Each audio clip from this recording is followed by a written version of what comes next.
Good afternoon and good morning. Thank you for joining us for the third and last day of the three-day learning event organized by USAID's Kenya Investment Mechanism under the theme Building an Efficient Financial Ecosystem, Lessons from Kenya.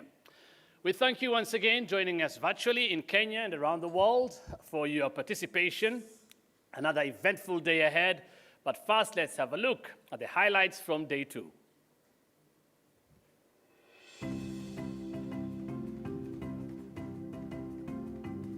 The national economy, which aims at improving and stimulating our national economy by encouraging additional lending to MSMEs, thus increasing investment opportunities for our MSMEs. We then approached USAID Kenya investment through Kenya Investment Mechanism to help facilitate policy reform efforts and to remove investment barriers. So with that, we are trying to come up with ways of capacity building to just demystify what banking is by offering this technical assistance, putting people in groups to just educate them about what banks can do for them over and above giving them loans. Through this initiative, when we got the pay for performance, we actually sat down as a team of product development agents and said, we can use the same cow as security for loans that members are taking. If we look at some of the company's successes, Watu's actually been very, very successful at empowering women. 12% of Watu's borrowers, we currently are securing a pool of about 20,000 loans. About 12% of those are women. We have a 5-year target of investing at least $250 million into infrastructure, and which has previously really been the domain of governments and the donor community. And we strongly believe that there is a big role for Kenyan pension schemes and the private sector in general to play in the infrastructure development of our country. So I set up Maitri Capital with the vision to take our homegrown African companies and get them to compete on a level playing field with our global peers. And our vision and mission at Maitri is to do that in three ways. One is to bring financial capital. Secondly, it's to bring human capital.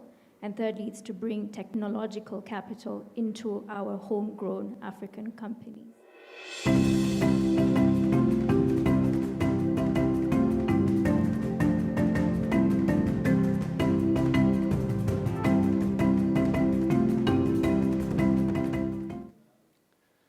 I'm Hussein Mohammed, one of your moderators today, and today we talk about partnerships for sustainable lending models.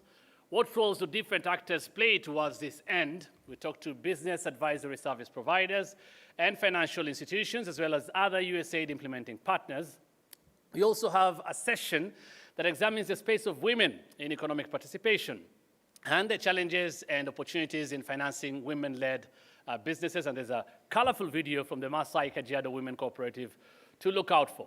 That session's title, What Women Want.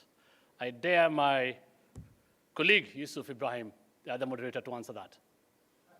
What women want. I'm sure that is going to be one of the subject of discussion today in one of our sessions. But as Hussein has already mentioned, it's the third and last day. It feels like, I don't believe 3 days are already gone.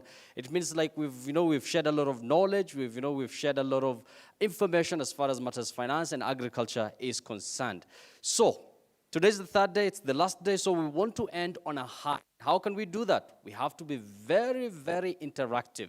And that is why, ladies and gentlemen, we have a question for you, an opinion poll there for you. Let me just read that out for you. And today we are asking, is the availability of financial services the most important contributor towards the success of women-led MSMEs? Let me just take that again. Is the availability of financial services the most important contributor towards the success of women-led MSMEs, or small and medium enterprises? And of course, we're looking forward to some of your comments there. And not just the opinion poll. We're also having a very important set of questions as far as evaluation questions are concerned. I'm sure for those who've joined us from day one, yesterday and today, you've made some observation, and I'm sure you'll have a lot of comments to make. So please, click on those evaluation questions and feel free to answer them within the course of the day, at least before today's event ends. Now, as far as the interaction is concerned, I'm sure most of you are on social media. So if you have any comment, any suggestion, any burning issue that you want to raise, please feel free to raise them. First of all, for those who are watching us via Zoom, make the Q&A box your friend. Post your question there, and it's polite to say your name and perhaps the organization you represent. Now for social media, the hashtag to use is USAID Learning Event. I'm sure it's appearing there somewhere on your screen. So make sure once you make your comment, follow it up with the hashtag USAID KIM Learning Event, because that will help us get traction online. Now, if you have any clarification, please ask them. So if there's something that you didn't understand, please ask for clarification, because we have our experts again who are going to address them on the chat box. And again, focus on the problem, not the person, because I'm sure we might have differences in opinion and everything, but let's focus on the discussion, because we always have to give room for other opinions as well. So Hussein, that's it as far as the ground rules is concerned. Of course, it's the last day, and we're looking forward to a very interactive session. Back to you, Hussein. So thank you so much. We go now to the first panel discussion under the title Partnerships for Sustainable Lending Models. It will be led by the moderator, Dr. Grace Mwai, the Deputy Chief of Party, USAID's Kenya Investment Mechanism. In this capacity, she oversees the technical implementation of the program that seeks to unlock over $520 million in finance and investments for businesses in Africa. She is responsible for interventions that generate demand for financing and investment, as well as policy reforms that unlock flow of capital in Kenya and the region. And I could go on and on, but Dr. Grace Moy is here, so she'll pick it up from here. Dr. Grace. Thank you. Good morning and good afternoon. Welcome to this panel session. We are going to be discussing private sector financial institutions and the partnerships that unlock capital for small and medium enterprises. I will start with introducing the panelists, and we'll start off with Joseph Kimotho. Joseph Kimotho is a finance and access to market specialist. He does work at Kenya Crop Markets and Dairy Program based out in Kenya. He has sector experience in agribusiness, development, financial inclusion, and investment. Joseph holds a Master's of Science degree in Entrepreneurship and Innovation. The other panelist for this session is Catherine Kitonga. Catherine Kitonga is a Chief Executive Officer for the Smart Regional Consultants. She's a business advisory expert. She has worked with several SMEs across the sectors, and Catherine does support aggregation of local and export markets, leveraging of funds in debt and equity, and she's able to seek companies that need expansion, that need commercialization, and assist them to access additional capital. The other panelist is George Wamai. George Wamai is a senior market systems specialist for the Kenya Livestock Market System activity funded by USAID. He is a specialist for many years, having worked in East Africa and assisted to impact over 140,000 smallholder dairy products across East Africa region. He is passionate about developing viable economic opportunities and also helping vulnerable populations access capital and do better for their businesses. The next panelist is Simon Kinuthia. Simon Kinuthia is the head of agribusiness banking at Absa Bank. He comes from, with a wealth of experience across many years. He has accomplished leading teams in different portfolios, building financial products, and also helping in customer relationships to operationalize excellence in banking and also credit analysis. He holds a Bachelor of Science in Applied Accounting, and of course that can tell us why he is in banking. He is passionate about agribusiness and socioeconomic objectives across different value chains in agriculture. Our last panelist is Dr. Edward Mwangi. He's a Chief Executive Officer of Kenya Climate Innovation and Center Representative. He comes from a sector that is keen on climate change, he's keen on sustainability, and also sits in several boards and facilities like Strathmore University Business School, where he teaches corporate sustainable and innovation to executives. Edward is also an Ainsworth Fellow and is an author of many articles, and he has authored Impact Investing in Africa and a guide to sustainability for investment and institutions and entrepreneurs. I welcome Dr. Edward Mongai to make his remarks. The $1 million question and the elephant in the room is how can we unlock finances for SMEs? I think there are 4 points that we must be able to take care of. The first one is about collaboration and collaborations and collaborations. How can we make financial institutions, other partners, and including business advisory services provider working together to de-risk the SMEs? If we can be able to handle this, we will be able to see financing flowing into the SMEs, and that by itself transforms livelihoods. The second point, and very important point, is that we have looked at financing in a very isolated way in the last 20, 30 years. We must look at financing as a conveyor belt, meaning how can we start with early stage?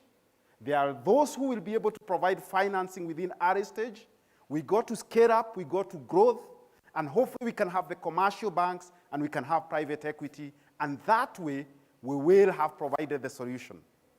But as we do that, it leads to our point number 3. Unfortunately, we in a space where we have the same loan application forms that were used 15 years ago. We must figure out how can we become more innovative when it comes to financial instruments. May it be branded finance, may it be services provided, for instance, by Kenya Investment Mechanism, so that then we can be able to put money into this business. And point number 4, and the last point, is about the lessons that you are picking along the journey. What is it that we are doing with that knowledge? Unfortunately, we still work in silos. I have my own experiences. I want to keep them to myself, including failures and successes. It is about bringing them together, and hopefully they can be able to produce something that will be enjoyable for our SMEs, and that enjoyment is about the money they will be raising from the market. But to conclude, it is also very important, for the financiers and the SMEs to understand, for instance, the SMEs to understand the language of bankers and financiers, but also for SMEs or for bankers to understand the SMEs. And what is that as the bridge? What is that in the middle which becomes the bridge? Indeed, it is the business advisory services providers, and these are our saviors who can be able to connect the dots. Friends, thank you very much.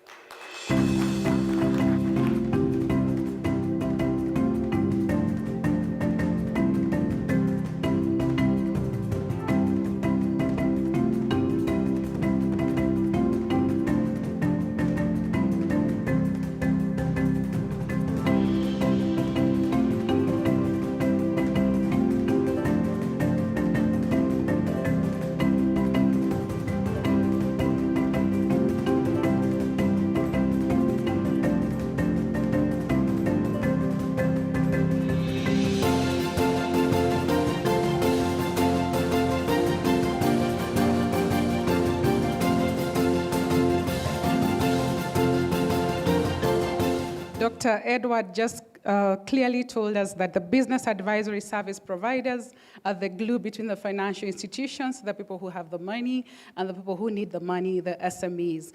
Here to just elaborate further on how that assistance and how that partnership is working, Catherine Kitonga will share us about the role of business advisory service providers and how that partnership has enabled her work to be able to access financial institutions and also incubation programs and other players in the sector who are providing blended finance. Catherine.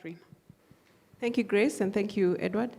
So, as business advisory service providers, we understand the process of SME investor preparedness, which means we stand in between as a nexus between what the financial institutions want, and different financial institutions have different needs depending on their risk appetite.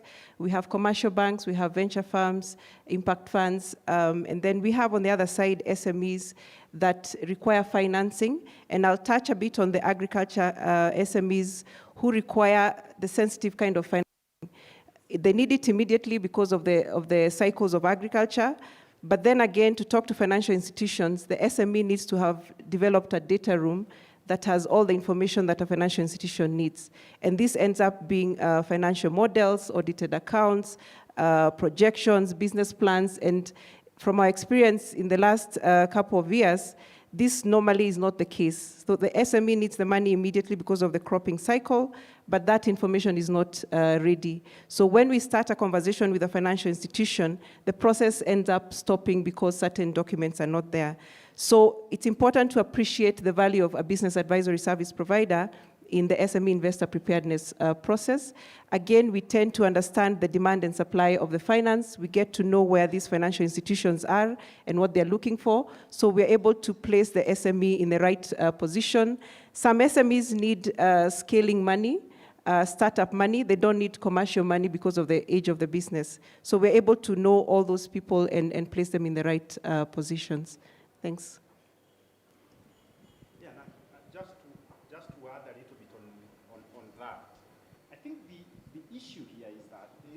Mistrust, when it comes to financial institutions vis-a-vis, the enterprises. And I think business advisory services providers, as we are saying, they are the bridge. But I think more important is that traditionally, we've been told that the way to de-risk these SMEs is through guarantee funds and things like that.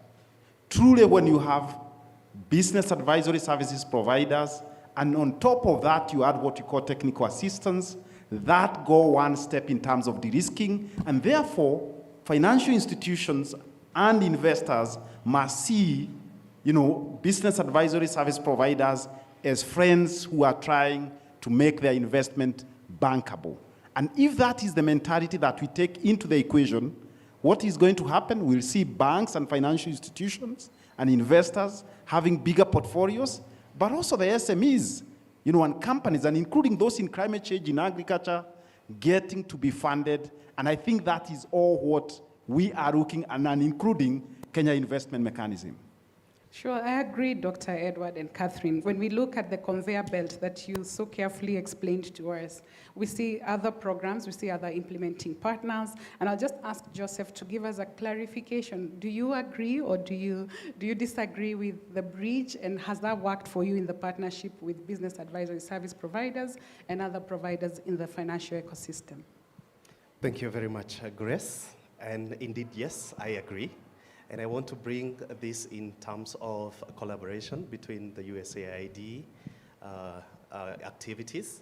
And one key word that I could bring this forth quite strongly is on complementarity and indeed de-risking. I work with Kenya Crops and Dairy Market Systems, another sister project of the USAID. And our work is mainly on developing market systems in the horticulture space and also the dairy space. Most of our work is towards de-risking enterprises that are seeking to invest in various counties. We work in 12 counties in this country, and we make investments with them, core investments with them, through a fund that we call the Partnership and Innovation Fund.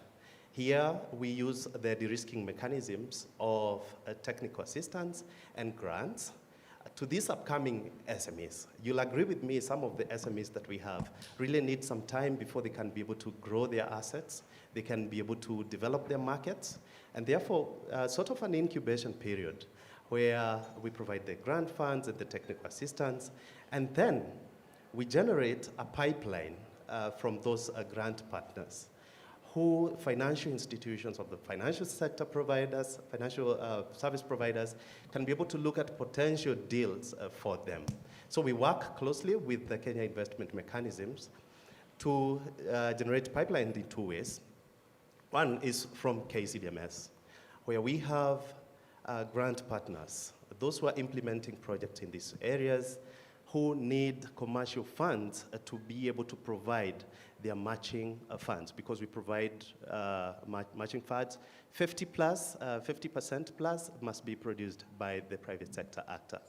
So that 50 plus probably needs to be financed by a financial service provider.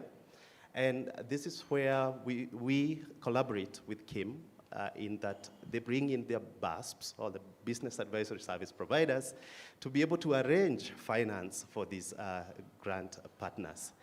The second way is where Kenya Investment Mechanism generates that pipeline, of an enterprise that probably will be able to get finance, sufficient finance, if they get some grant funding. So we provide that grant funding and indeed able to unlock funding for the private sector partner.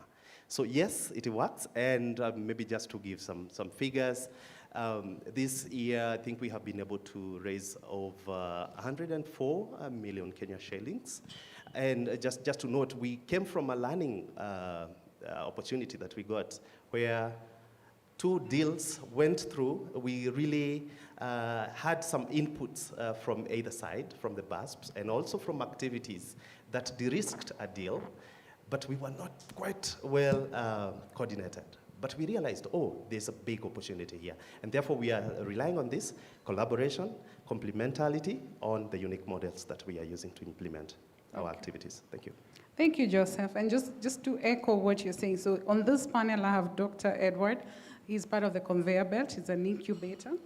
Then we have Catherine, who is a business advisory service provider, and you're mentioning as a grant provider from a USAID-funded program, then you're able to connect the dots and have the conveyor belt moving. So I think if I just moved on to the next person in the conveyor belt, Simon, for using the financial institutions, you have the money. There are people needing the money. What tools are you using in terms of partnership? How are you reaching out to the other players in the financial sector? Thank you very much, Grace, and my compliments to the fellow panelists. I think the message has been made very clear. It's about collaboration, complementarity, and partnerships. So at APSA, we believe in bringing possibilities to life for our customers and stakeholders. I would like to recognize the partnership and collaboration we've had with Kenya Investment Mechanism that has not only enabled us develop in terms of our agribusiness strategy, but also expanded our risk appetite and ability to do more in the agribusiness space. So we really recognize that. There are 3 components in there, and that's to do with the training and development, which has been instrumental for us. Also, in addition to that, we have gotten a trainer of the trainer sessions, which means that there's sustainability in that model, that we're able to then cascade this information across the network. Secondly is a pay for results, where there's an incentive program for all the financing that we're doing in the space that has helped us reduce costs and also provide us with opportunities to do enabling and engagements with our customers and partners.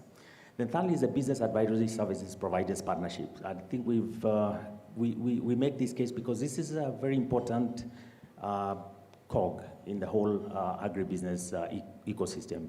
They are a critical partner and provide the linkage between capital and opportunities. And then capital, you're looking at the various types of capital because there's a patient capital which is important for to facilitate the conveyor belt process, early stage business. And then as the businesses grow, then you find that the commercial banks come in and provide now the commercial debt. So the opposite of patient capital is not aggressive capital. Commercial bank finance comes with covenants and or conditions. That's all it means. It means that we have to get into an arrangement where we're looking at how does this money get repaid? So it means that the business models for these agri-SMEs must be viable. They must be able to generate enough money to meet all the operational expenses and also repay the debt. So the models that we use, Grace, is really just looking at internal factors that are affecting the SMEs and their models. We look at basically the management and capacity of that management team. The visual, we look at the business case and try and see where they're coming from and where they're going to. And then we work very closely with business advisory services providers because there are certain gaps that we may be identified along the way, which may pose as risks that can be mitigated, maybe through a portion of blended finance where there's patient capital to take the business along, and also some commercial debt that puts the business moving along. So that's some of the ways we are collaborating. If you look at the models that we have for external assessments, we look at the political goodwill in any value chain. We look at the economic situation. Economic situation in agribusiness is a critical component, ladies and gentlemen, because the old age agricultural problem is demand and supply. You have a lot of supply that comes in because of the cycles, and then the prices come down, which means the margins compress. And that is where the challenge lies. But where there is a challenge, that's where the opportunity is. And that's where banks come in to provide solutions that provide value addition products, including aspects of technology adoption, looking at various ways of building efficiencies in those ecosystems to be able to help the SMEs address and take up the opportunities, Grace. So that's how we complement each other. Back to you.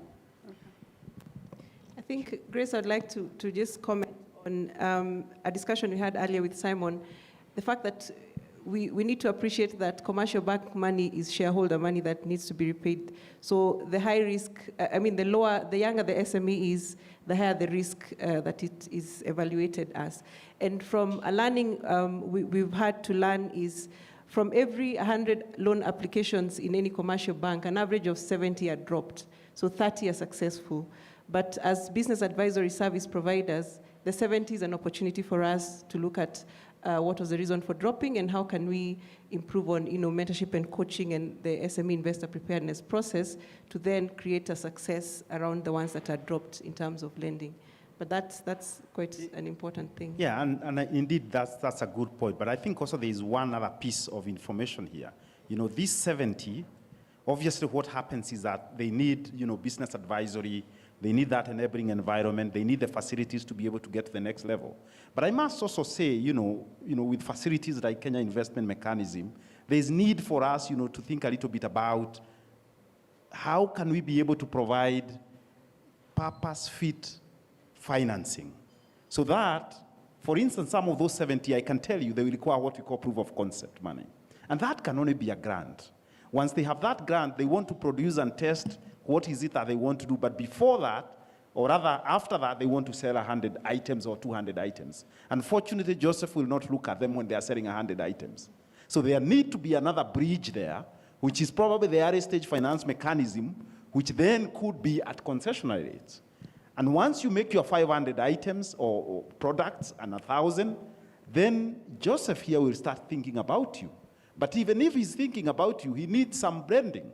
And that branding, together with proof of concept, early stage, and probably even getting other money for technical assistance, then you have de-risked that project completely, and therefore he can be comfortable, to push the money. And I think that's where the gems are lying, that we need to figure out what is purpose-fit funding that we can be able to derive to these SMEs. Thank you. Okay, thank you.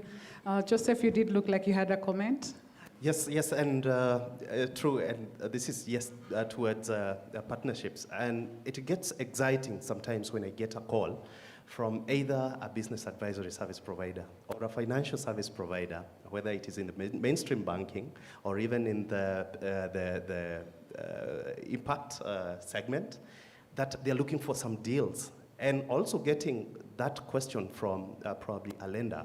An application has come through. These guys say that you are doing some market interventions, and we feel that this is important information towards this decision. So I just wanted to bring in that point. It gets exciting to see this coming through. And then the other thing is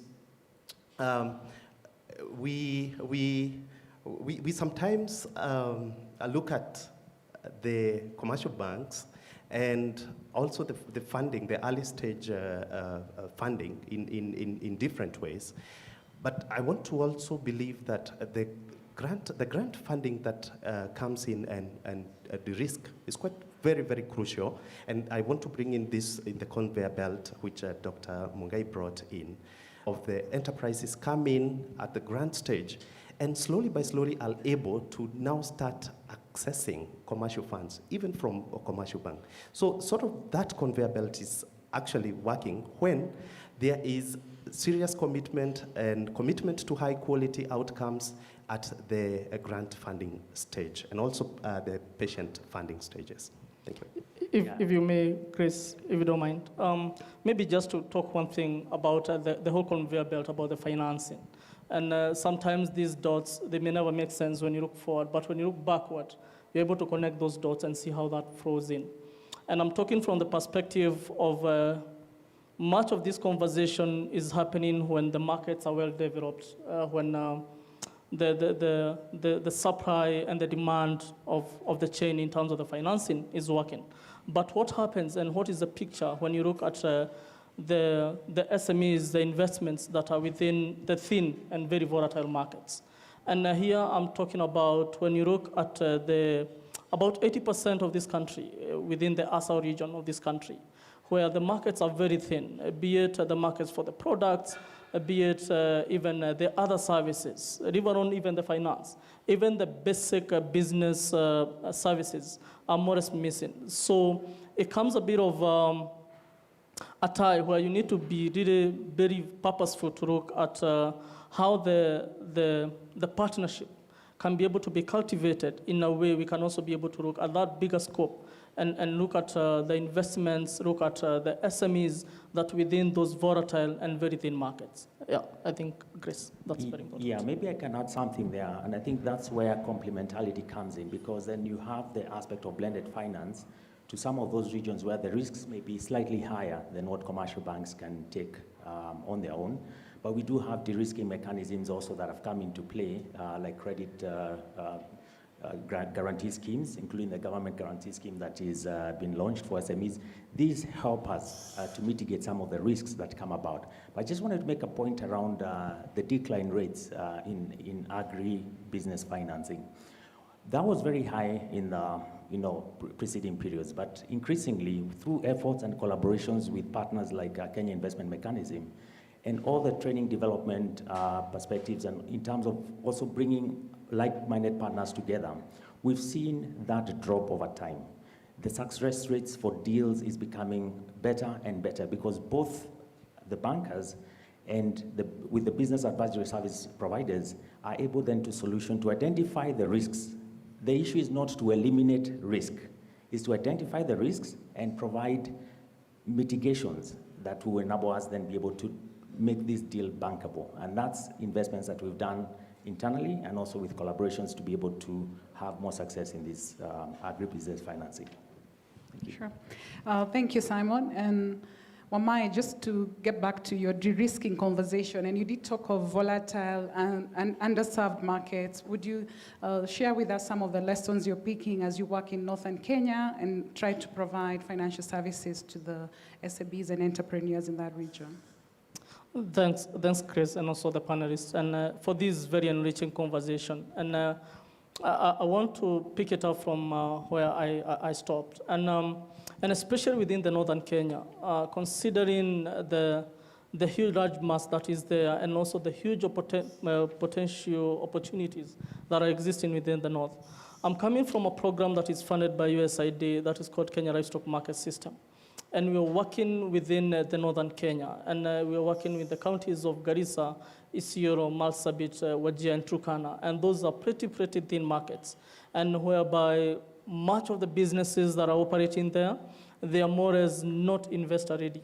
And what brings in here the partnership between Kenya Investment Mechanism and Kenya Livestock Market System is the issue of the sequenced collaboration. And what do I mean by that? Is most of the investments, most of the SMEs within the northern Kenya, they are not ready and they are very much in the informative stages. So as a program from Kenya RMS, what we are doing, we are buying down the risk for those investors just to take shape, just for them to initiate the businesses. And in terms of the de-risking, we are using the grant mechanism. And what that is happening is, as Dr. has talked about, Dr. Edward, you talked about the issue of the proof of the concept. We are lucky enough to have some bit of grants money that we can be able to use to buy down those risks, although that is one, but two, also to prove a concept that within the northern Kenya, there is so much potential that is existing there. And when we come in and bring in that bit of the investments, and we co-invest with those guys having businesses within the north, then they get to a point whereby the business advisory service providers comes in and be able to journey with those SMEs to a level by they can now be able to access the next level. Once they have proven the concept, now they can be able to start getting to the level whereby they can be assimilated within the mainstream or within the commercial form of financing. And that's where the partnership between Kenya Livestock Market Systems and Kenya Investment Mechanisms becomes in very handy, because they have a pool of funds in a very unique way, whereby the business advisory service providers are able to mentor those businesses to a level whereby now they can be able to reach other forms of financing. And I think that, Grace, makes a very good case for what we are calling the collaborations that are really working. And what are we looking at? We are looking at those businesses getting to the level whereby now they can even go to Simon's level, where they can be able to access that commercial financing. I think that's my take, Grace. Okay. Yeah, sure. Thank you, Wamai. Catherine? Grace, I'd like to mention something, having worked with Kenya Livestock Market Systems in northern Kenya. Yes, the markets are thin, and majority of the businesses will be at the startup growth scale. And again, they also, being in the livestock sector, you realize they tend to be majority, run by women and youth. Small crops, small animals, so the sheep and goat or vegetables that are not usually favored by commercial banks because of the risk appetite, in a good way because of the cropping, 3 months kind of cropping seasons. And that then creates a good opportunity for venture capital firms, like Dr. Mungai's KCIC, in a manner that it comes in to de-risk what the USAID programs are doing, again, to handhold these businesses. They can access debt at around 5%, which is affordable to them. But after a few years, then they're able to access the commercial debt. So it's good to bring out that point that they're thin markets. They run, women-run businesses or youth-run businesses also have another bigger component of not having collateral to access, commercial bank debt. So in terms of blended finance, we really require a lot of venture capital firms coming in to support SMEs there. Yeah, so I think there's a lot of value there, and that's why we come in in terms of collaboration with business advisory service providers. Over time, I think there's been a case made about access to finance and collateral. Now, what I'd like to link that to is once you have a successful business model, and that's what the teams are trying to solve for the SME, then the collateral conversation becomes less and less, because as banks, we're also participating. At APSA, we've launched the Wezesha Biashara product, which you can borrow up to 10 million shillings unsecured. That means you'd have to have a business that is operating well, is able to manage the risks, and is scalable. And we can provide that support to enable those businesses grow. We have a proposition for women in business, because we have identified the challenges that are unique to women-led businesses, and provided a similar solution that provides them with access to finance up to 10 million shillings. And over and above, we also provide not only finance, but opportunities to mentor, to coach, to train through collaborations with partners. And that will enable then those businesses become successful as we go along in terms of providing agricultural transformation in this country. Thank you. Thank you. Yusuf, I'm sure we have some reactions from our participants. Kindly. Yes, oh yes, Dr. Grace. And I like how your panelists have really broken down this issue in a way that is very much palatable. Business and investment-related stories can sometimes be full of jargons. We really appreciate that. So, before I go straight to the questions, Dr. Grace, just a reminder, if you're just joining us, we have 2 sets of questions. Of course, the opinion poll, which is very much straightforward, a yes or no answer. But we have the evaluation questions, which are very key, because this is what we're going to build on in our next learning event. So your feedback really, really matters. So please take your time and answer some of the questions there on your links, on your feedback as far as today's session is concerned, and maybe for the last 2 days if you've been with us. So please feel free to share with us your feedback. So over to the questions. We have one here who is asking, how has the partnership with Kenya Investment Mechanism and other donor programs further catalyzed the APSA Bank? I believe that's a question for Simon. How has the partnership with KIM and other donor programs further catalyzed the APSA Bank to expand its lending and risk appetite to the counties in the country? Can I take one more or 2? We can do 2 at a time. We can do it. Okay, that's okay. There's another one here for Catherine, who is asking, how much do you charge firms interested in business advisory, and are they subsidized? Somebody's looking for a bargain, maybe. Sure. Simon, then Catherine. Thank you very much for that question. So at ABSA, we are present across the country with 83 branches in the network. So how these partnerships have been able to enable us grow our risk appetite and expand into the agribusiness segment is one through training and development to enable the teams on the ground understand the agricultural conversation. So we've employed the services of an agricultural specialist. We have also a business development manager who supports the network in having conversations with clients that are looking for agribusiness solutions. Now, remember the statistics that was given around the success rates of deals? Through this kind of partnership, we've seen the reduction of that statistic, and we're having more success in terms of bankable transactions that we can now be able to put capital into and provide that boost that the customers need. In addition, we've made investments as a bank through the Wezesha Biashara, through the Women in Business proposition, and including access to banking services. So for example, we have the ABSA One account, which is a very simple solution for businesses and SMEs in every region. It's a pay-as-you-go in terms of the charges, and it also is connected to ABSA Online system that enables the agri-SMEs access banking services anywhere and everywhere. That, in addition to that, we have the USSD, the Hello Money, which is available on USSD. And over and above that, we have the digital propositions, for example, the Tibiza, which is not only a loans app that agri-SMEs can access credit, but also a savings platform that you can actually be able to save and access other products, including insurance products, through those channels. So those are some of the ways that ABSA has been able to develop through these partnerships, and we're able then to see the growth and transformation coming about as we get on to solving more agribusiness financing needs. Thank you. Maybe, Chris, if you don't mind, maybe just what a point from what Simon has talked about is the issue of, now you can hear the conversation is moving partnership from being just transactional. It's now moving towards being transformational. And what I mean by that is guys, whoever are providing incentives, or be it financial incentives, be it the advisory services, is not just a one-off interaction.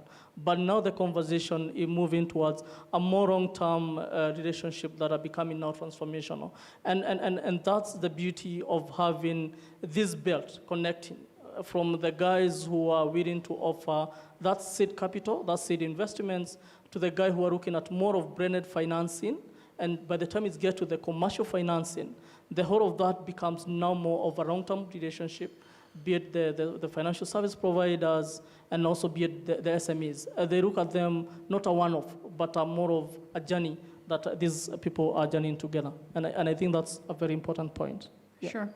We're moving to transformation from transactions. But there was a question to Catherine around how much do we get to pay if we approach a business advisor for services?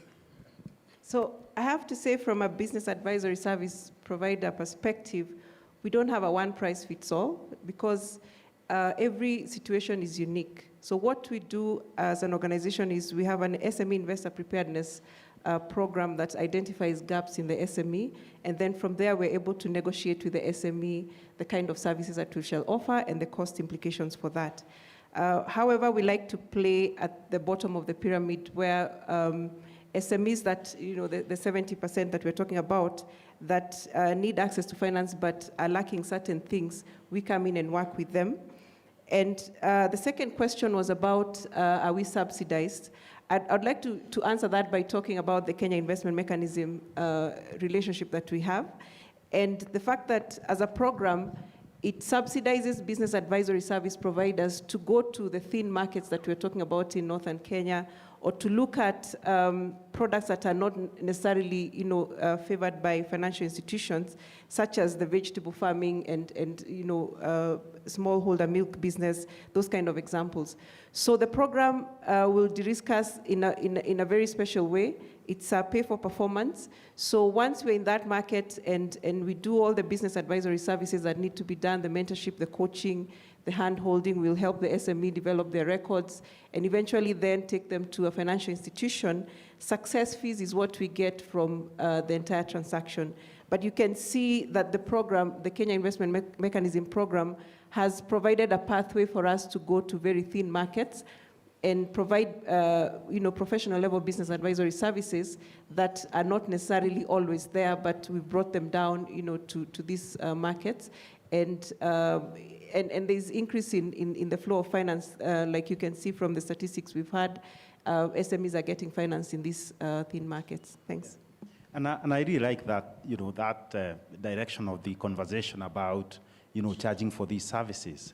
But I also sit, in a position where I can be able probably to pay for business development services for the people, that we are supporting. But the caveat here is that two things. One is that they must, be in a special group, meaning that they are talking about climate change, both adaptation and mitigation.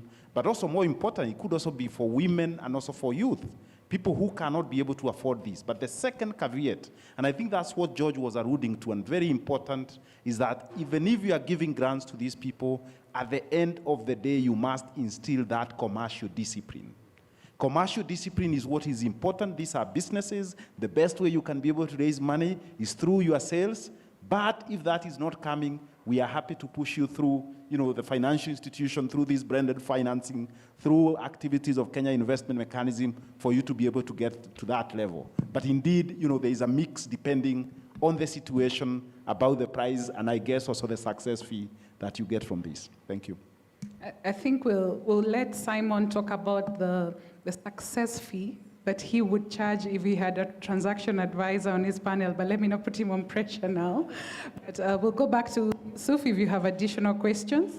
Okay. We have a lot, and I've heard Dr. Edward talking about climate change. I know COP26 has been in the news for the last few days.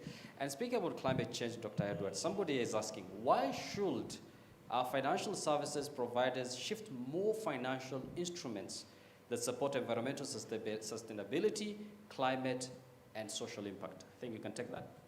Yeah, sure. And we would obviously like them to take that, but they don't have the capacity, they don't have the knowledge. But the beauty of it is that 2 weeks ago, the Central Bank of Kenya put the guidelines on climate-related risk management. And that is going to push my brother here, Simon, and other banks, to be able to put more money into green lending, and hopefully we can be able to provide future generations with better livelihoods. But I think, the time is now. As we talk about COP26, just last night, you could see the commitments that are coming. The $100 billion is coming, and therefore all those enterprises within the space, for sure financial institutions now are looking to see where the opportunities are, and they can be able to invest in them. Of course, these kind of mechanisms are also important because remember, climate change businesses are not easy businesses. They do need somebody to heavy lift for them, and I guess that's our job here, to try and heavy lift a little bit to make them successful. Yeah, I just wanted to add something there. I think the challenge has been thrown to us. Thank you, Dr. Mungai. And increasingly, we are seeing this trend also with the MSMEs in agribusiness space, adopting the aspects of climate change and green financing. So as a bank, what we're doing is we're also working in terms of providing, looking at developing products and solutions towards that end. And that's where some of the money, for example, in the pay for results that is generated from this kind of partnership would go in to see how do we use that to develop products and solutions that are able to enable us to facilitate those businesses. I'd like to also let you know in the business assessment model for agribusinesses, environmental risk assessment is a critical component, and we look at it also with just to make sure that the businesses are subscribing to partnerships with bodies like NEMA or the bodies that do the regulations around environment aspects in their space. This will entail investments in their businesses, and we're able to provide the capital that will enable them to acquire some of those investments towards going green and looking at the positive impact it will have on the economy.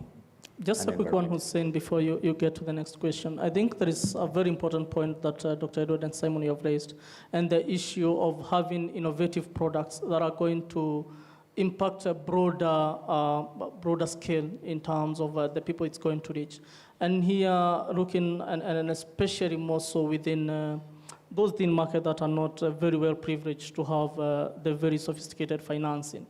The innovation may be even just looking at the products that are going to resonate well with the people who needs them. And here I'm talking about the products in the lines of the Sharia compliant products. When you think about, and especially within the North and the way they do their business, and also the elements of the religion comes in. So those guys, they may not be able to get to probably the form of financing even if they would wish to, but the fact that a product has been coined to resonate well with what they believe in, and there the element of Sharia compliant products comes in. And the beauty is the business advisory services providers, they're able to play in that space, that this person is not able to access the normal financing, not because they're not in a position, but just because this product doesn't resonate well in what they believe in. And this form of collaborations comes in very handy to be able to address that broad spectrum of ideas. Yeah, and I think what, George, you are saying, I think this is exactly the same purpose of, fit-for-purpose financing that you're talking about. The other day, just to give an example, I was in Isiolo trying to fund a business there which is doing nil. I hope I got that right. And the idea is that, they can't just take any other financial product. You must be able to fit into their, in their thoughts and in their needs, and probably provide that Sharia compliant, financing. Unfortunately, when we are designing these programs from Nairobi, we normally don't put that at the back of our mind. And that's why the experiences, the lessons that you're picking along the journey, as I was saying, are very important so that then we can be able to deliver. Otherwise, that business would never find financing. And yet, what they are doing is very impactful. Yeah, just to add on to that, I think without belaboring that one, it's important to note that ABSA also provides a La Riba product, which subscribes to the Sharia way of doing business. And so we are open for that discussion in terms of seeing how we can facilitate business enablement. But just to add on to that point Dr. Mungai has said, there's also need to ensure appropriateness of the solution, because the reason why you find some of the MSMEs going into default and credit listing is because the product that they obtained in the first place was not appropriate. It was not structured in the right manner. And that's why we are investing in terms of understanding the value chain approach in terms of lending, and just making sure that you can map the cycles for the cash flow appropriately so that that product is appropriate for that particular purpose that the agribusiness is looking for. Thank you. Dr. Grace, I'm really enjoying this conversation. It seems like they're addressing me directly. Yes, you're welcome. I've had Nyir, which is one of my favorite meals. I've had Isiolo, Northern Kenya. Yeah, very interesting. So speaking about Northern Kenya, I'm really passionate about this. I come from there anyway. So there's one question for George. He's asking, how is partnership on policy development support to county governments on attracting private sector investments to Northern Kenya? Maybe I can just add one more question? Sure. This is from Twitter. We're also very much active on social media, by the way. Remember the hashtag USAID Kim Learning Event so that we get traction online. There's one question here from Twitter from Kayla_KE, who is asking, this sounds like an examination question. What is commercial debt? And then it says, number 2, how can one access commercial debt? Okay, thank you. I think we'll start off with George around the Northern Kenya region, and then we'll have Simon try and define to us what is commercial debt and how it can be accessed. Yeah, and this is very interesting, Yusuf, and also I know when I talk to your heart, and it's very important when we talk about looking at things that as programs that are doing that are going to have a wider and a long-term impact. And one of the biggest things is the issue of intervention at the policy level. And what is happening within these programs, and especially Kenya Livestock Market System, and also Kim has also played a big role in that, is making sure that the policy frameworks within the county governments, and especially within the northern Kenya, they start looking at the bigger scope of making sure that they are bringing up the policy instruments that are able to bring in investments, and especially private sector investments from the north.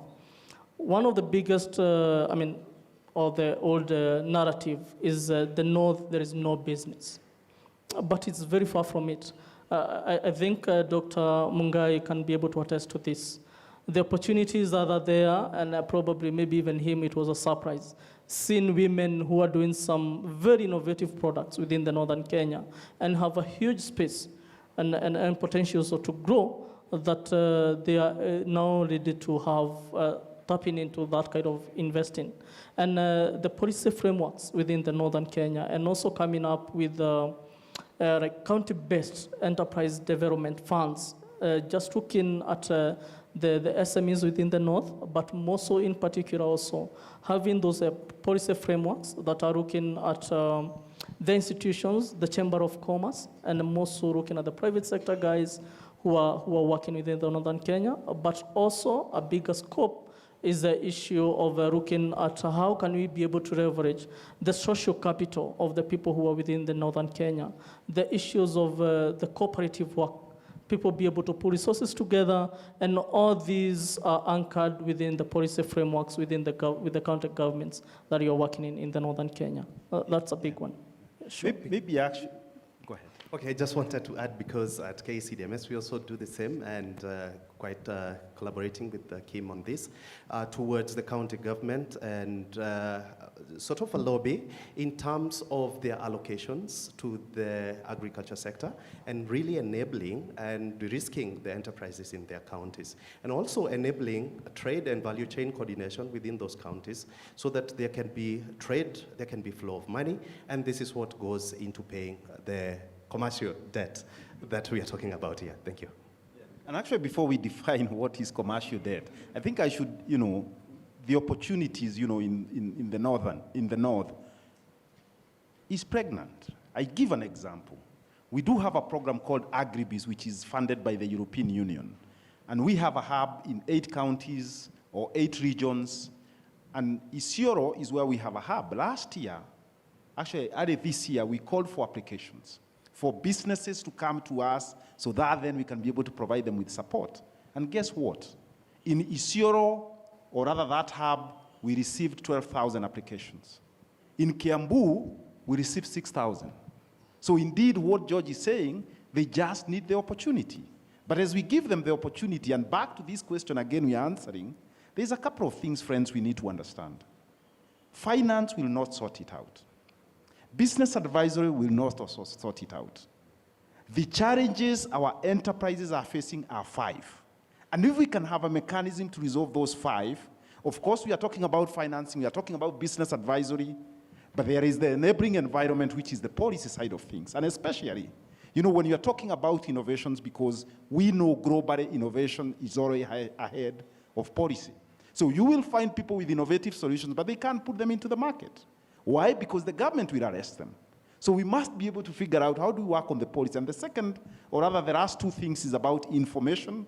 We must be able to provide the information, maybe market, technological, or even, finance information. And finally, we must be able to figure out how can we give them some facilities, which they can utilize. May it be about testing space, prototyping space, or even office space, where they can be able to go and do their business. And with those 5 solutions, and if we can be able to package, a solution or something which can give all those 5 solutions, believe me, we will have made livelihoods better. Thank you.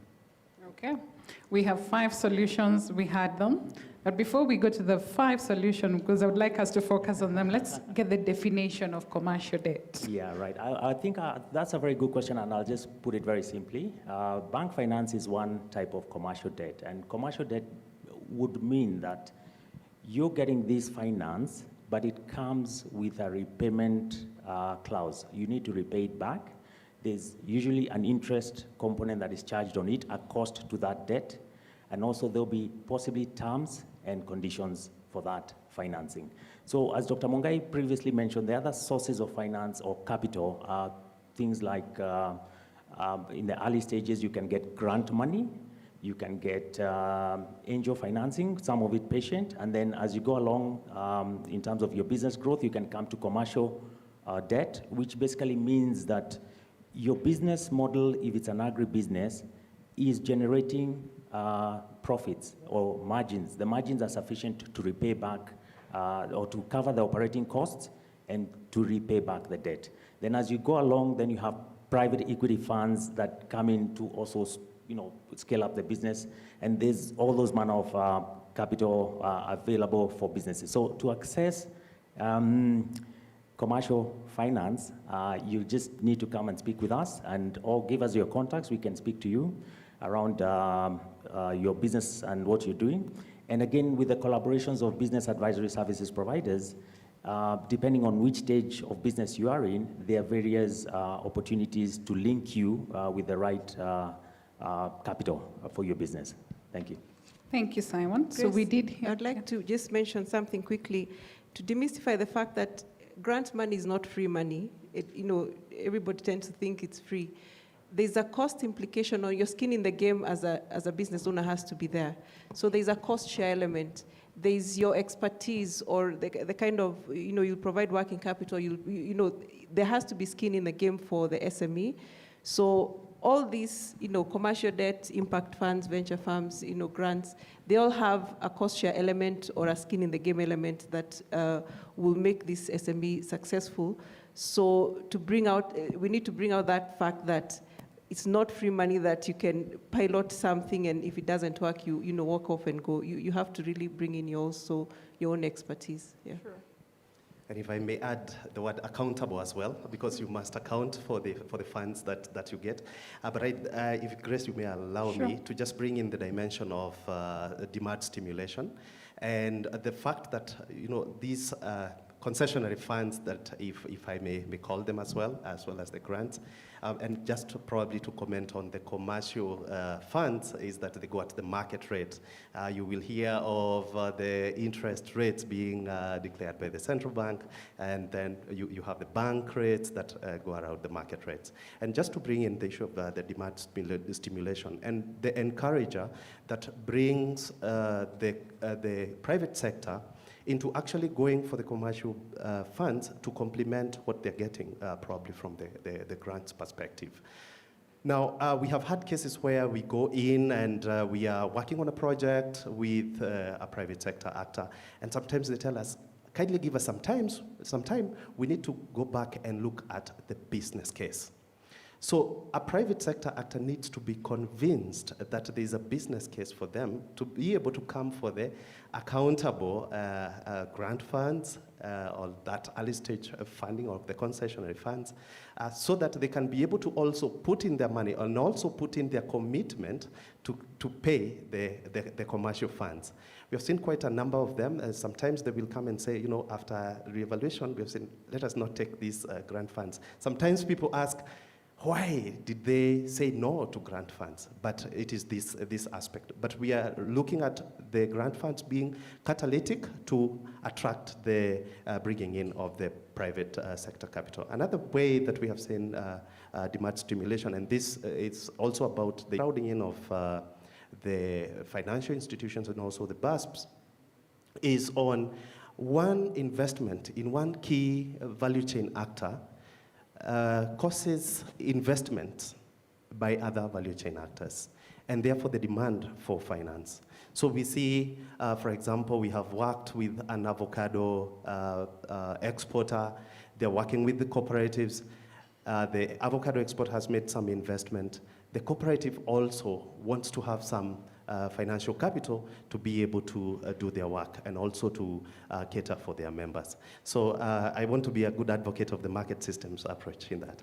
Thank you. Thank you. Surely, we agree. I'm informed that we have had a very good, stimulating discussion. There are more questions. We'll get to answer them later. But because of time, I would like us to go to our closing remarks.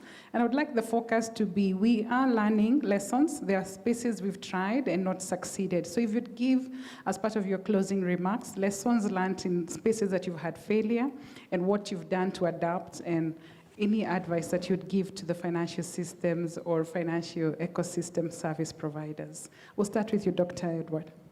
Yeah, well, I think from my perspective, I think the biggest failure I've ever had when it comes to financing is this thing called crowdfunding. You know, thinking that I can be able to raise money through the crowd for Kenyan businesses. That is only for Harambees and for social things, is not for business friends. Don't try it at home. Thank you. Sure, Simon. Yeah, thank you, Grace. Interesting. So I think for me, one thing I'd like to say is increasingly I'm noticing the conversation is shifting more to SMEs, MSMEs in agribusiness. And it's because MSMEs are what I would say the catalyst to achieving agricultural transformation in this country. Because once you enable them, then you provide the fuel that makes the value chains and supply chains work efficiently. So I think as financiers, there's room for improvement around basically product development, and also looking at basically partnerships that can enable us, put more capital into that space. I like the fact that we are saying it's not only finance, but we need to also invest in other aspects to enable the MSME be able to improve on various aspects that have been identified along that journey. So as APSA, we've made investments to collaborate with partners to try and help us mitigate and address those aspects. And that, I think, collaborative approach and complementarity will enable us achieve in agricultural transformation. Thank you. It's okay, Catherine, if you want to share your failures and lessons to date. I have to say, being a business advisory service provider, most of the jobs we get is during a crisis. An SME needs money by next week because something is happening. So that's when we get, to contract for jobs. However, it becomes a conversation to convince that person that I need to be with you for 3 months before I solve this problem of next week. So business advisory services are approached usually from a crisis perspective, but we need to change the conversation to work with the SME from the beginning, so that then we sort of handhold and coach the SME. However, again, from our side, we need to price our products appropriately for startups, for growth and scaling kind of businesses, so that then they're able to appreciate our services more. Okay. George, Northern Kenya, Hussein and Yusuf just did say they have a special heart for Northern Kenya. Any great lessons and things that we need to adapt and get better at? Sure, I mean, and probably we have lots and lots of things that we need to learn from the Northern Kenya. Not that because it's a special region, but it's because the opportunities that are existing there. And one thing, just to bring this home, is the element of not only looking at access to finance as in isolation. It's a whole bucket of so many other things that need to happen for those businesses to thrive, or for those SMEs to thrive. Be it just the basic operations, be it the management of those businesses, be it other enabling environment and other services within that business operation environment. And one, not only within the Northern Kenya, but in entirety, the SME ecosystem, that all these pieces need to be connected one way or the other.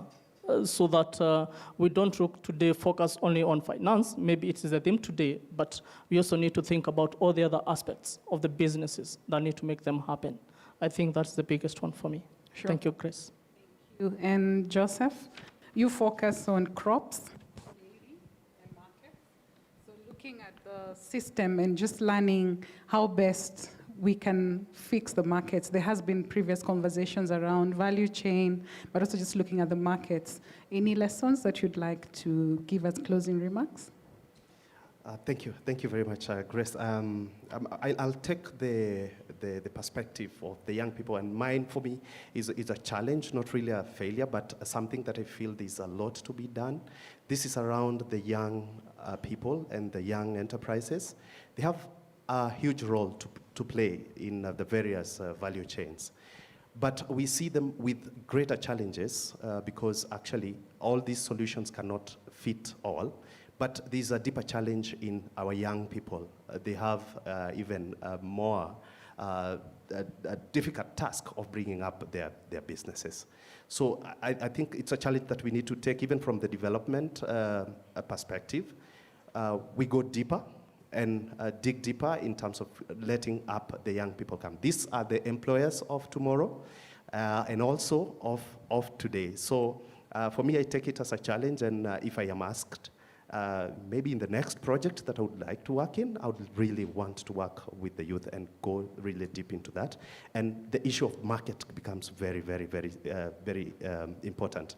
I met one young person who is doing yogurt, and one thing I asked them is, now you are competing with Brookside, you are competing with KCC. How will you make a difference in the market? How will you compete? And this is a question that we are really working on right now from a personal mentorship area. So I want to be committed to that cause. Thank you. Sure.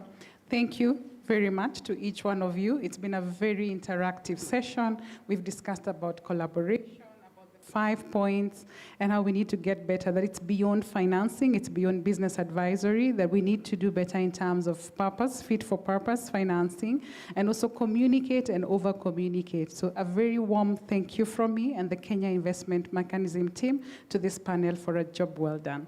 Over to you, Yusuf. A round of applause for that wonderful, wonderful discussion, Dr. Grace. Thank you very much for that. Thank you very much, Simon from APSA. I expected you to sneak in the word Africanacity in your discussion.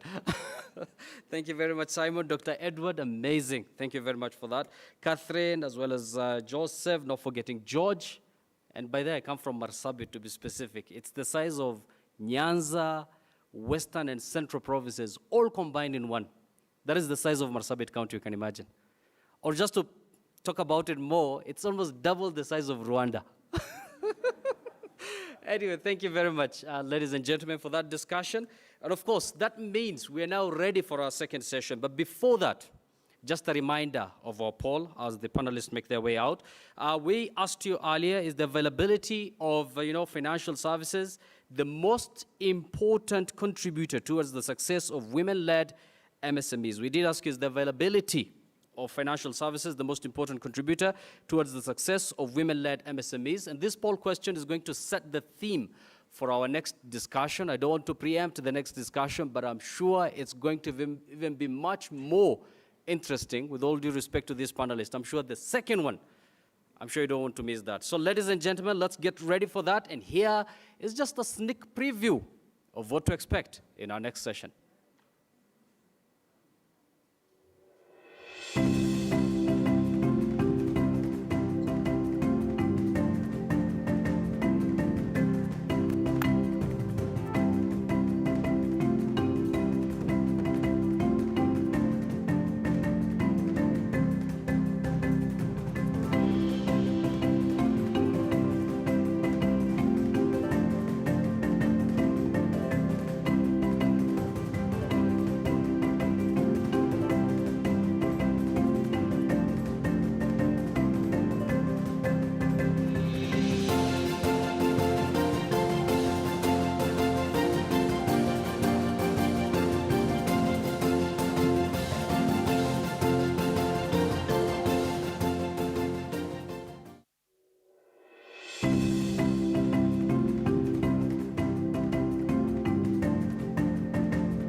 Just joining us, welcome back to the CS Kenya Investment Mechanism Learning Event. We did ask you our opinion poll question earlier.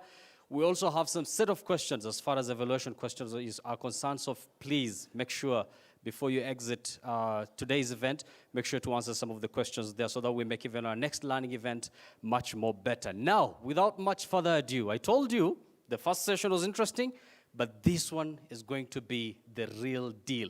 And it's all about women, what women actually want. They're the most important people in our society. So what do they want? Financing women-led businesses. And this is a session that is going to be moderated by none other than Mugure Kamau, who is the Women Economic Empowerment Director, USAID's Kenya Investment Mechanism. And Mugure, of course, she has a lot of experience as far as this sector is concerned. And of course, once again, I'm not going to be introduced in this session. And I'm going to take off my mask to say something. Please feel free. Women in financing. What are we talking about here? Have you ever been a woman? Do you know what we go through as women entrepreneurs? How many women entrepreneurs are here? Lift your hands. Thank you. How many men entrepreneurs are here? Lift up your hands. Only 1, 2. But when it comes to financing, what percentage will go to the men entrepreneurs? 95%. Only 5% to the women entrepreneurs. So women entrepreneurs, we are tired of this narrative of, can we finance women? What ways do we have to finance women? Why are we not talking about the ways to finance men? Are they not using the same mind? Are they not investing the same way?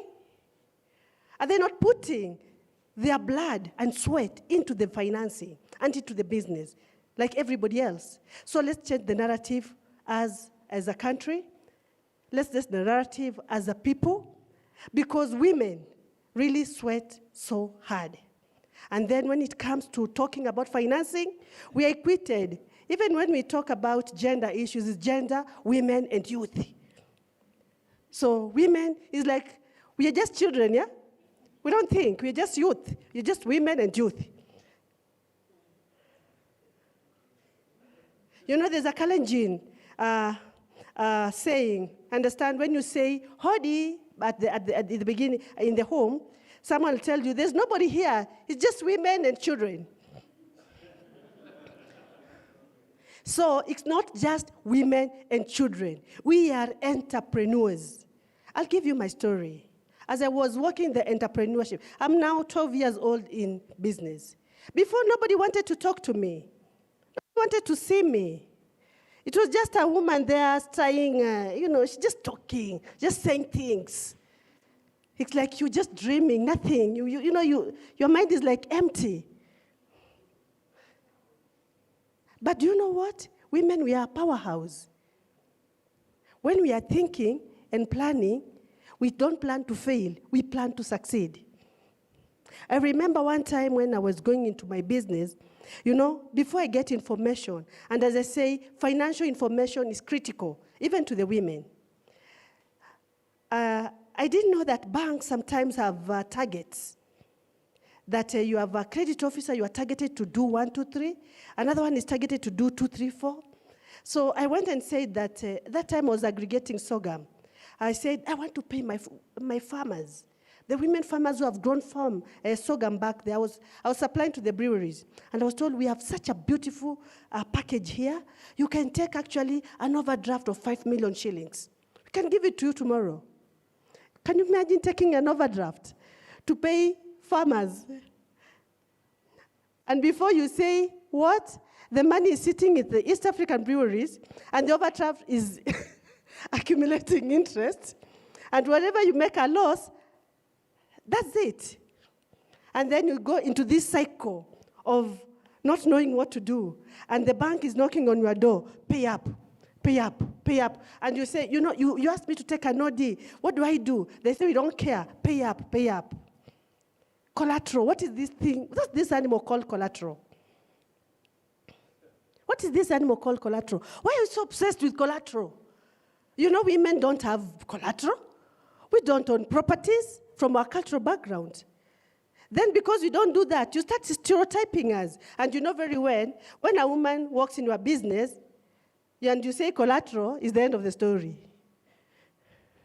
Why are you using collateral to sideline women? That is discrimination. We don't want to be discriminated using collateral. Can you give us better financial seats so that we can make decisions better? Can you look at us as a business? Can you walk with us through that journey? I also remember another one. I went to and said, oh, my women farmers, they really need money to do something. They are growing, they need money for inputs. And I was told, oh, you're happy with them doing the inputs? I said, yeah. Can you guarantee them? I didn't know what is guarantee, and they guaranteed them. And the bank sat there doing nothing, and I was told, go and collect all the money that we lended to the women. And if you don't, what happened? I was made to pay 2.8 Kenya shillings on behalf of the women farmers. Do you know what that does to a business? You are just a startup. So here, ladies and gentlemen, what I'm saying that, yes, we are going on through this as women, but all is not very lost. Kenya Investment Mechanism is giving us a seat. They are giving us business advisory services. I'll sit with Smart Consulting, Catherine, and she'll tell me, don't touch. Walk this way. That one, This one, we have to package you. Get this document, write it this way. Ensure that you have a file by your side. When you are asked for your documents, pull that file out. Because you can't believe it when you are business, you'll be even asked for your incorporation certificate and you don't know where it is. You'll go look for the Rambo and Rambo it up, and you can't even tell where it is. So simple things like record keeping, simple things like filing, yeah, we are taught how to do that by the BASPs, and we thank Kim. And us as women also, let's seek for information. Information is power. Without information, you will guarantee and warranty other businesses. Without information, you will take an OD as a trade finance. But banks, please, information is power. But if you feel that SMEs are not at your level, do not engage them. Tell them from the beginning. Do not make us get so frustrated and bring our businesses down. So we ask that the government also gives us another narrative. I don't like this narrative where we go and say, oh, you know, we have a package that we work with women. But when you go deep down and ask them, what percentage of that package have you given to the women? You walk to the women that we've worked with, Azuri and the others. Have you heard of this? Whom do you know has taken it? Let's go to the bank. Let's go this, and nobody gives it to you. So women, we are stop playing with the women name to get somewhere that you want to go. Empower the women. Thank you. You can now introduce me. Thank you so much, Rose. That was Rose Mutuku, the Managing Director of Smart Logistics Solutions. What is Smart Logistics Solutions? They are a nutritious food processing company, and guess what? She's an off-taker from women entrepreneurs. Rose Mutuku is not the only panelist that we have in our panel this evening. We have a number of other women entrepreneurs. But before I introduce the other panelists, I would like to introduce you to a video of Masai Kajiado Women Dairy Cooperative. The video tells us the story of what women can do when they come together in groups, and even better, when they have a solid financing partner. Over to the Masai Kajiado women video.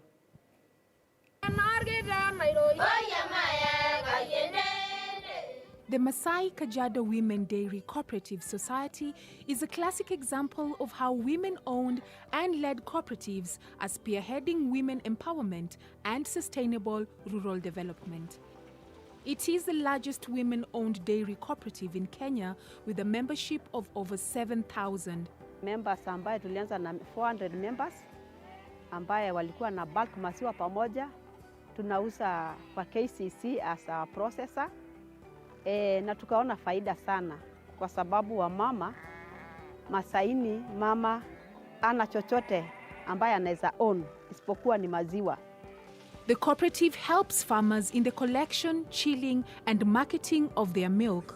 During the peak season, they collect as much as 60,000 liters of milk per day. The cooperative works in partnership with the cooperative bank as their financial partner for provision of credit and financial services. Samani ilikuwa inakaa mpaka tarehe 25 pesa ya maziwa haijakuja. But vile KCC ndio walitulink na Co Bank, tukaenda tukaongea na wao. Sasa wanachukua 1 shilling kwa pesa ya maziwa. Since 2020, the cooperative bank has partnered with USAID's Kenya Investment Mechanism, a program that is facilitating $520 million in investment for key sectors of Kenya's economy, including agriculture.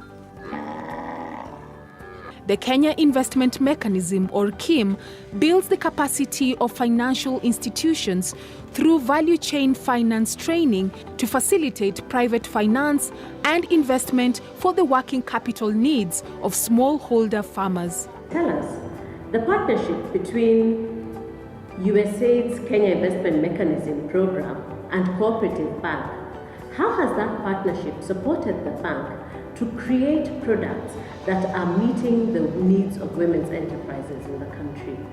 I think the partnership between USAID and KIM is the best partnership that we've had, because one, through trainings by the KIM project, we've been able to understand the way value chains work.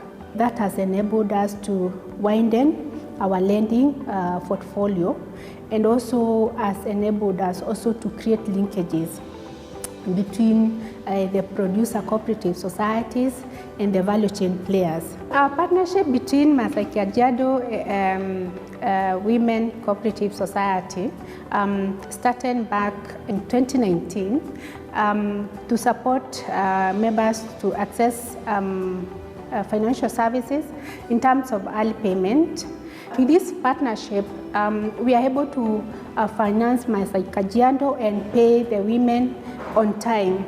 The dairy cooperative has so far received $3.2 million working capital over the last 2 years, growing their monthly turnover to over $500,000. Tulipokuja kuuza maziwa yetu, wamama walipata manufaa kubwa sana kupitia maziwa.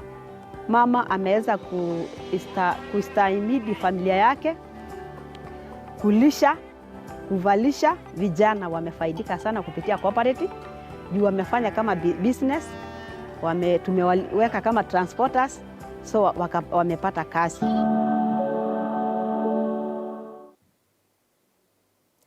And there you have it. That is the story of the Masai Kajiado Women Dairy Cooperative and how they have grown from strength to strength with the right financing partner. Welcome now to the Women Economic Empowerment panel. Rose has already been introduced.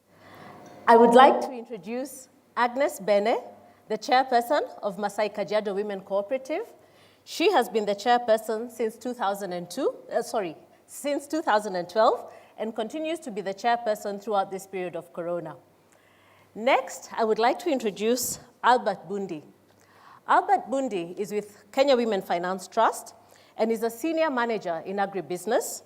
He's been there since 2012, and Albert has a wealth of knowledge in agribusiness, in banking, and in microfinance, and will tell us a little bit more about that conveyor belt that we've just heard about. Next is Kezi Mukiri. Kezi Mukiri is the executive director of Ignite Trade Africa. She's a lawyer, an entrepreneur, and a consultant, and her firm, Ignite Trade Africa, is a consulting firm that promotes inclusive trade across Africa and the world. Last, but certainly not least on our panel, we have Tei Mukunya Oundo.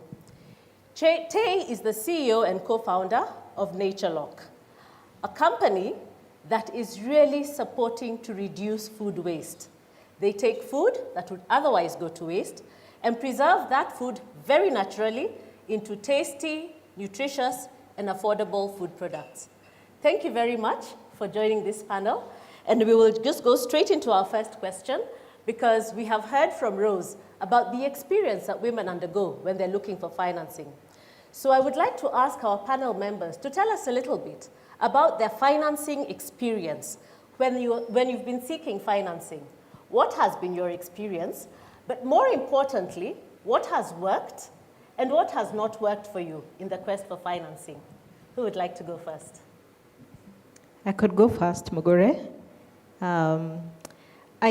My first entry point into entrepreneurship was in 2006.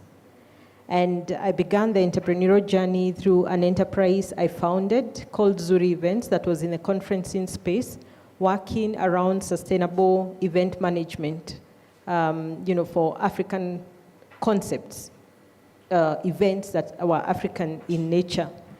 And when the usual, at the very beginning, nobody is going to touch you, even with a 10-foot pole. It doesn't matter what ingenious idea you think you have, because at that point, there was no other company that was working around sustainable conferencing. Even right now, we are still a market leader in that space. But nobody was going to touch us, irrespective of how ingenious, how unique the concept was. And so I went to the banks, and there was the usual, oh my goodness, you have to build, collateral, you need to build banking history and all that. And I understood all that bank policy. And we went back, and Mugore, typically from my own journey, maybe take the end from the beginning and then again go back to the beginning. A typical woman entrepreneur's challenge is threefold: access to finance, access to markets, access to information. Those are the typical challenges we face. And when I encountered the first hurdle around access to finance, I knew that I was not going to lose on the other two. Access to markets, access to information, and I went back and I built a business that was formidable. I built networks, found a way to access information. Essentially, we became really strong. We were able to attract good clients. We were able to build a strong brand. So I was now getting in the contracts, growing organically, but having to work really hard to grow a brand that could then push up our revenues and grow the business. So several years later, we now wanted to grow the business, bring in some equipment, and I went to the same bank, who by this point, this bank was my client, one of my clients, and they were holding significant amounts of money owed to my business. And now I went to them as one of their clients seeking for financing. And they told me, Kezi, well, we can see your inflows are pretty good, you're looking really good, but you have no credit history. So we cannot give you the amount that you're seeking because you have no credit history. How was I going to build that credit history if you were not going to loan me the very first time? So it's what they call an oxymoron. It's somehow messed up. That you're not going to finance women at the point when they need it most, but when they go and they build formidable businesses, they now cannot access the level of financing that they are seeking because they are lacking when it comes to history. So that essentially has been my journey. It's having to really work really hard to even, because I'm coming against, there is the belief that you're not going to make it. So you come from the negative. So you have to work very hard, even to get to the point where you look like you can succeed. And then when you succeed, then you face a new set of regulations. But that typically has been my journey. Wow, thank you, Kezi. 3 challenges, and because the first challenge was difficult to surmount, you decided that you're going to face very clearly the second and the third challenge, find yourself markets, find yourself information, and then eventually build yourself to the place where you can now access financing. Thank you for sharing that, Kezi. Anybody else who would like to go? Yes, Agnes. Yes. Go ahead. Endelea. Okay. I heard that women are going through challenges through finance. I heard my sister here saying that while she was going through the overdraft. As Maasai Women Dairy, when we started, we faced a lot of challenges, especially in paying our women's their money. KCC was paying us almost 2 months after delivering our milk. So we go through a lot of challenge in paying our women.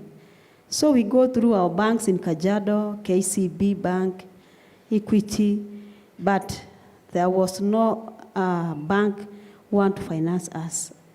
They tell us to sign an overdraft, something that we don't know.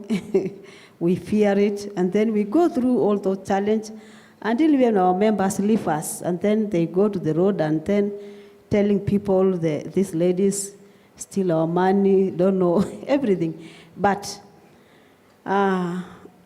when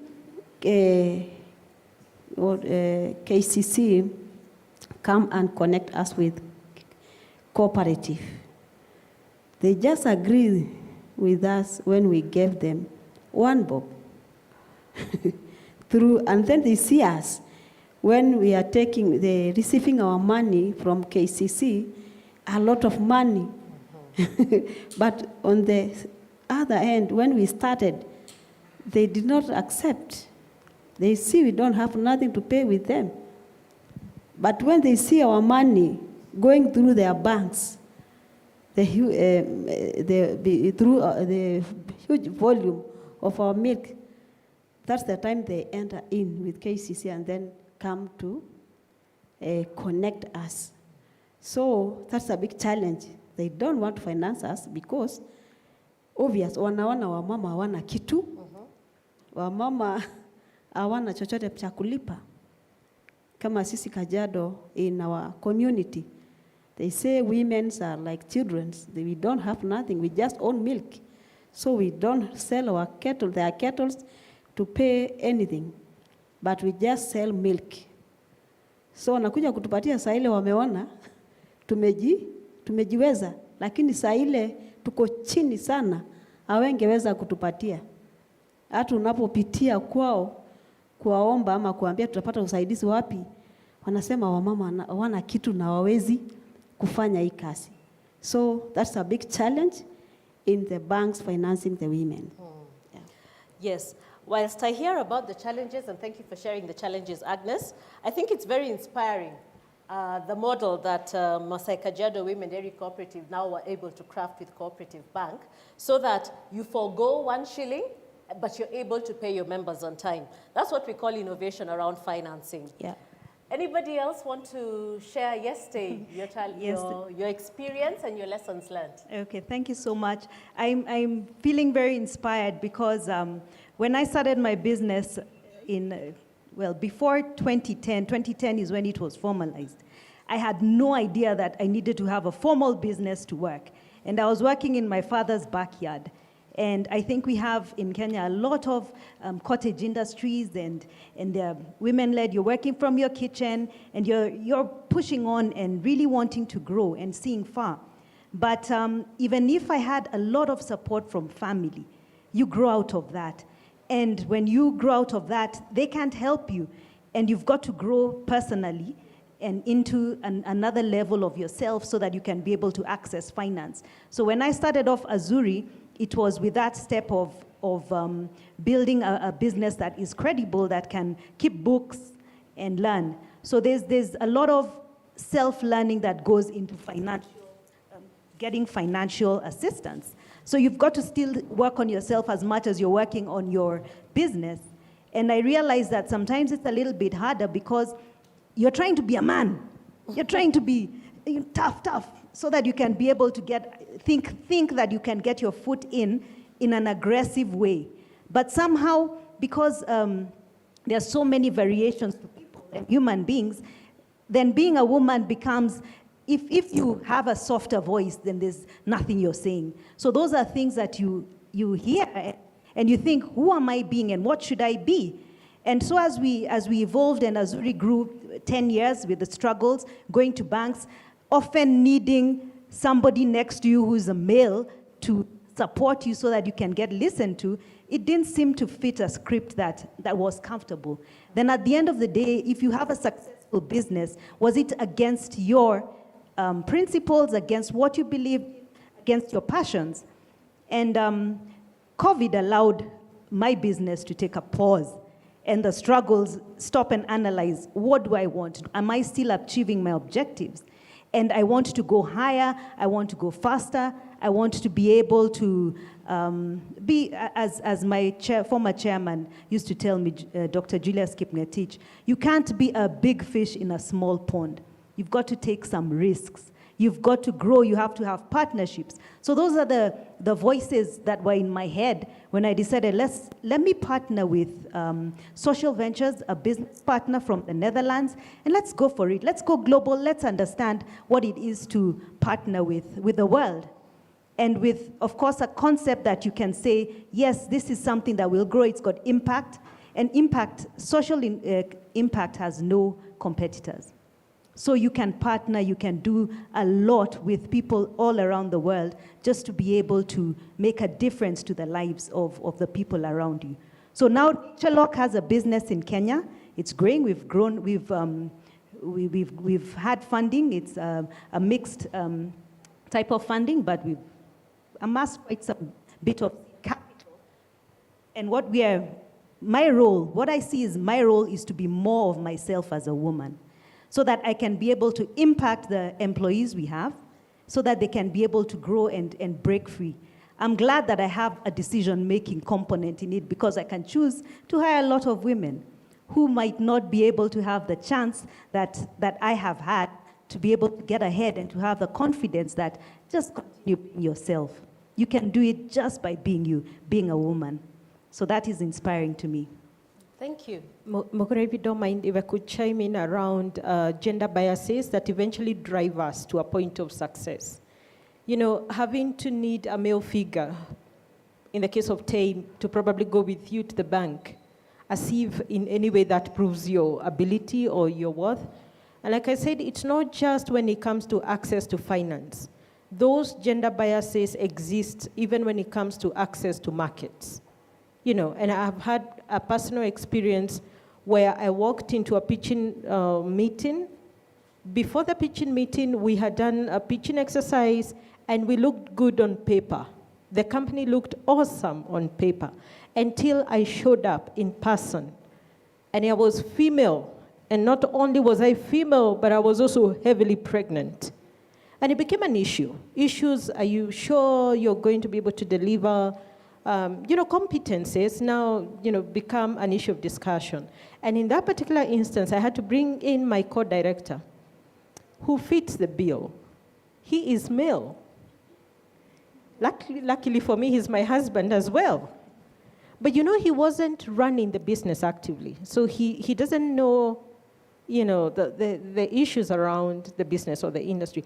And I can tell you, he had to go in the meeting while I sat in the parking and provided him with information to protect the business from the biases, to protect the business from being denied a contract that we know that we can deliver on. Well, that's a lesson. It's a lesson for me. And I tell you, years later, the reason I founded Ignited Africa is to take women-owned enterprises to markets. Because I have faced firsthand the biases. And like I said, where you cannot access finance, you have a route. Access the markets. Find a way to bring in the dollar. Find a way to bring in the business and beat them at their own game, So I founded Ignited Africa to take women-owned enterprises to export markets, because of challenges that we've had around, being able to compete fairly on account of gender limitations. Thank you, Kezi. Very interesting story about unconscious bias there. And I think viewers will be pleased to note that Kenya Investment Mechanism has partnered with our financial institutions and do a lot of training on unconscious bias just to change that belief that may be underlying, but that still prevails when it comes to women accessing financing. I think that Rose has a story to share with us and a lesson that she has learned, especially around working with business advisory service providers. Yeah, I was going to actually chip similar to what Catherine went through. Kezi went through. It was very interesting. One of the business advisory service providers went to a financial institution in Kenya, an agricultural bank that lends to women, on paper and all that. And they went on negotiating. They were with my finance manager, and they really did a great thing. And we were able to net about 20 million Kenya shillings in terms of financing, and it was really exciting. But after everything was done, negotiations were done, and everything was on the table, they said, okay, we have to meet the senior management and the board members so that we can be able to agree that, yes, this is sanctioned by the board, and the managing director is in all this. And then we came, a group of us. We were about 6 men and 2 women. And we sat down, and then the financial institution said, okay, they introduced themselves and asked us to introduce ourselves. So we all introduced ourselves, and when it came to me, I said, okay, my name is Rose Mutuku, and I'm the managing director of Smart Logistics. And the credit controller of this financial institution unconsciously said in front of everybody, "You mean you are a woman?" And everybody went dead quiet. And we looked at each other. And this is a true story. And, later he went and apologized. Okay, don't take me wrongly. I was just surprised that this, it didn't look like, he could not even explain himself. And after that, do you know what? The credit talks collapsed. We never got the financing. And that was the end of the story. Later, I met the credit controller in a panel like this, because nowadays I'm being called in many panels that I never used to be called for. And he was supposed to be presenting on how he finances women. Do you know what he did? And this is on record. You can pick it if you want. He first went to apologize. Rose, I'm really sorry. Sometimes the bank and the rules, and instead of, so that is the experience that I've had firsthand in this market. And I believe that we can change that narrative as a team. Thank you.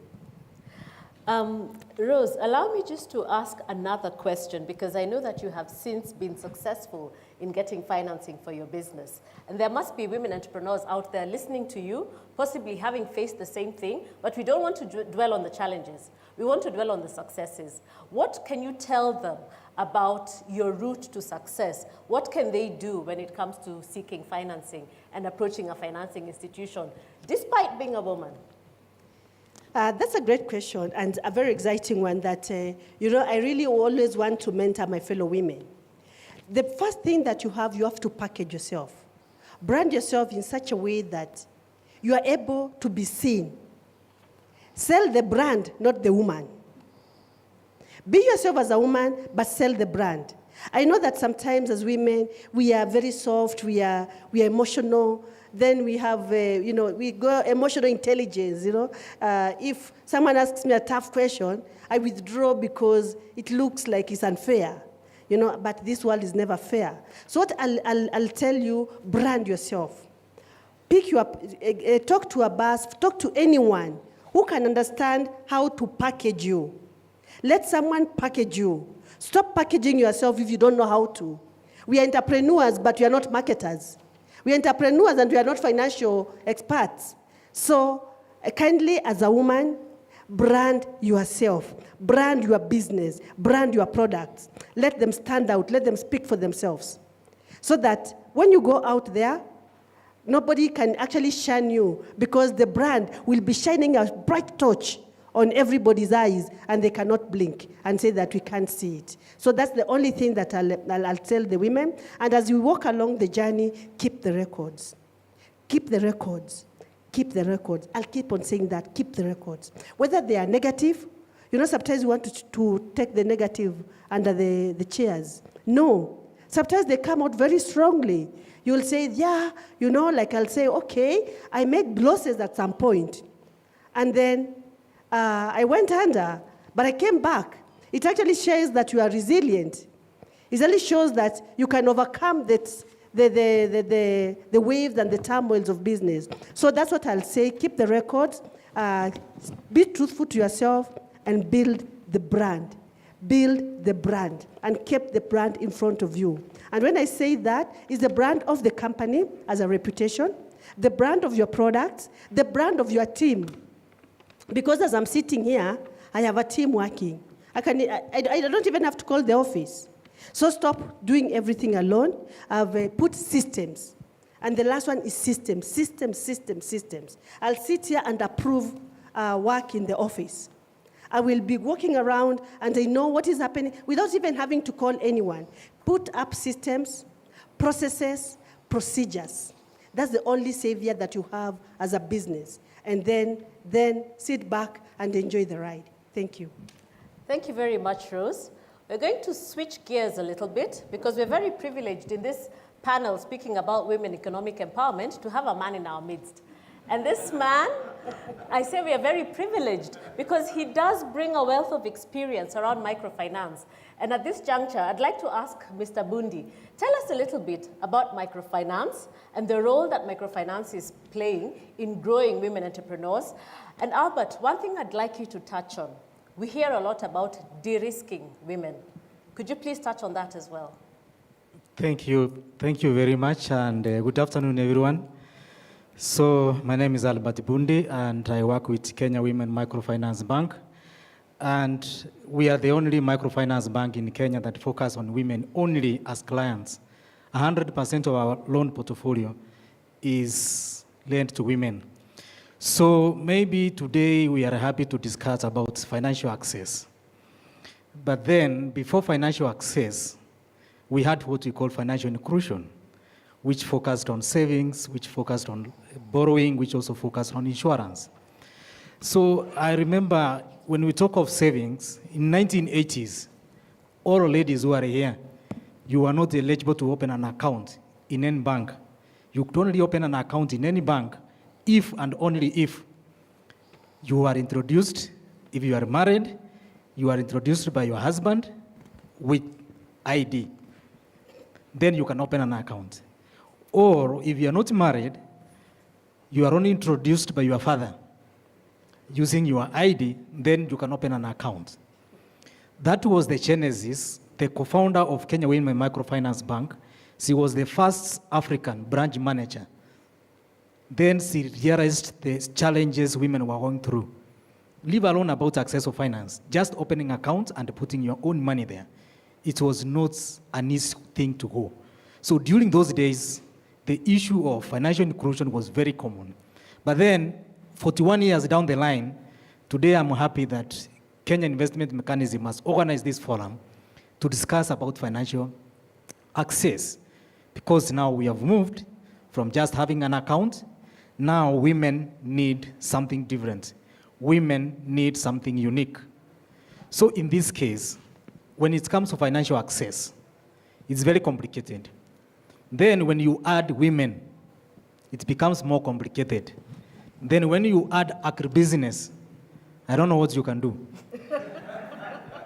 Because now all those are challenges, but the only way you can do it is to come up with models, to come up with ways you can approach this market. Then you can be able to provide financial access. So Kenya Women Microfinance Bank is one of the partners participating in the Kenya investment mechanisms. And we have really benefited out of this because so far we have received quite over 35 million Kenya shillings that we have really supported us in form of financial literacy because we continue doing financial literacy to our clients. We have also expanded our business product. And then most importantly, we have also trained our staff across the country.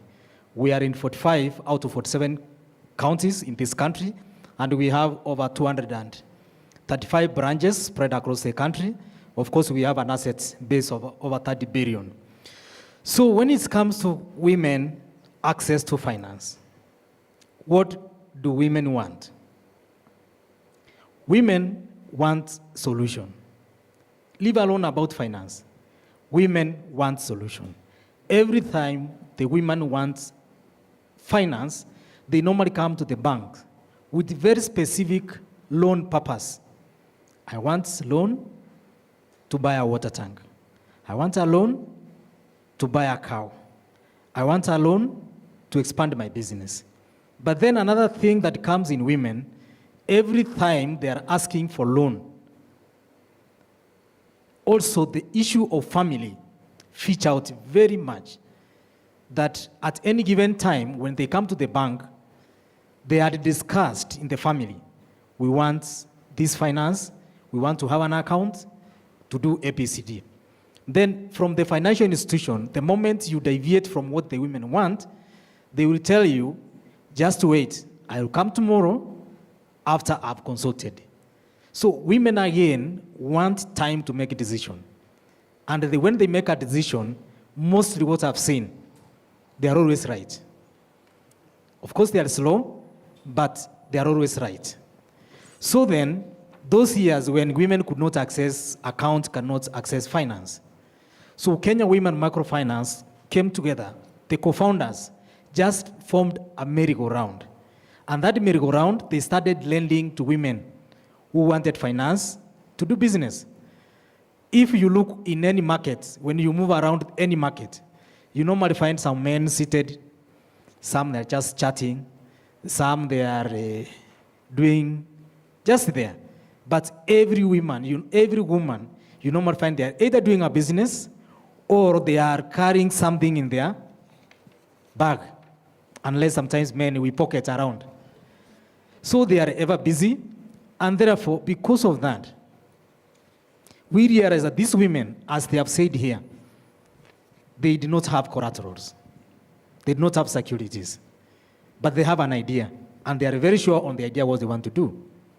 So in this case, Kenya Women Microfinance, we have a group lending model, the Grameen model, for those who knows about group lending, about microfinance.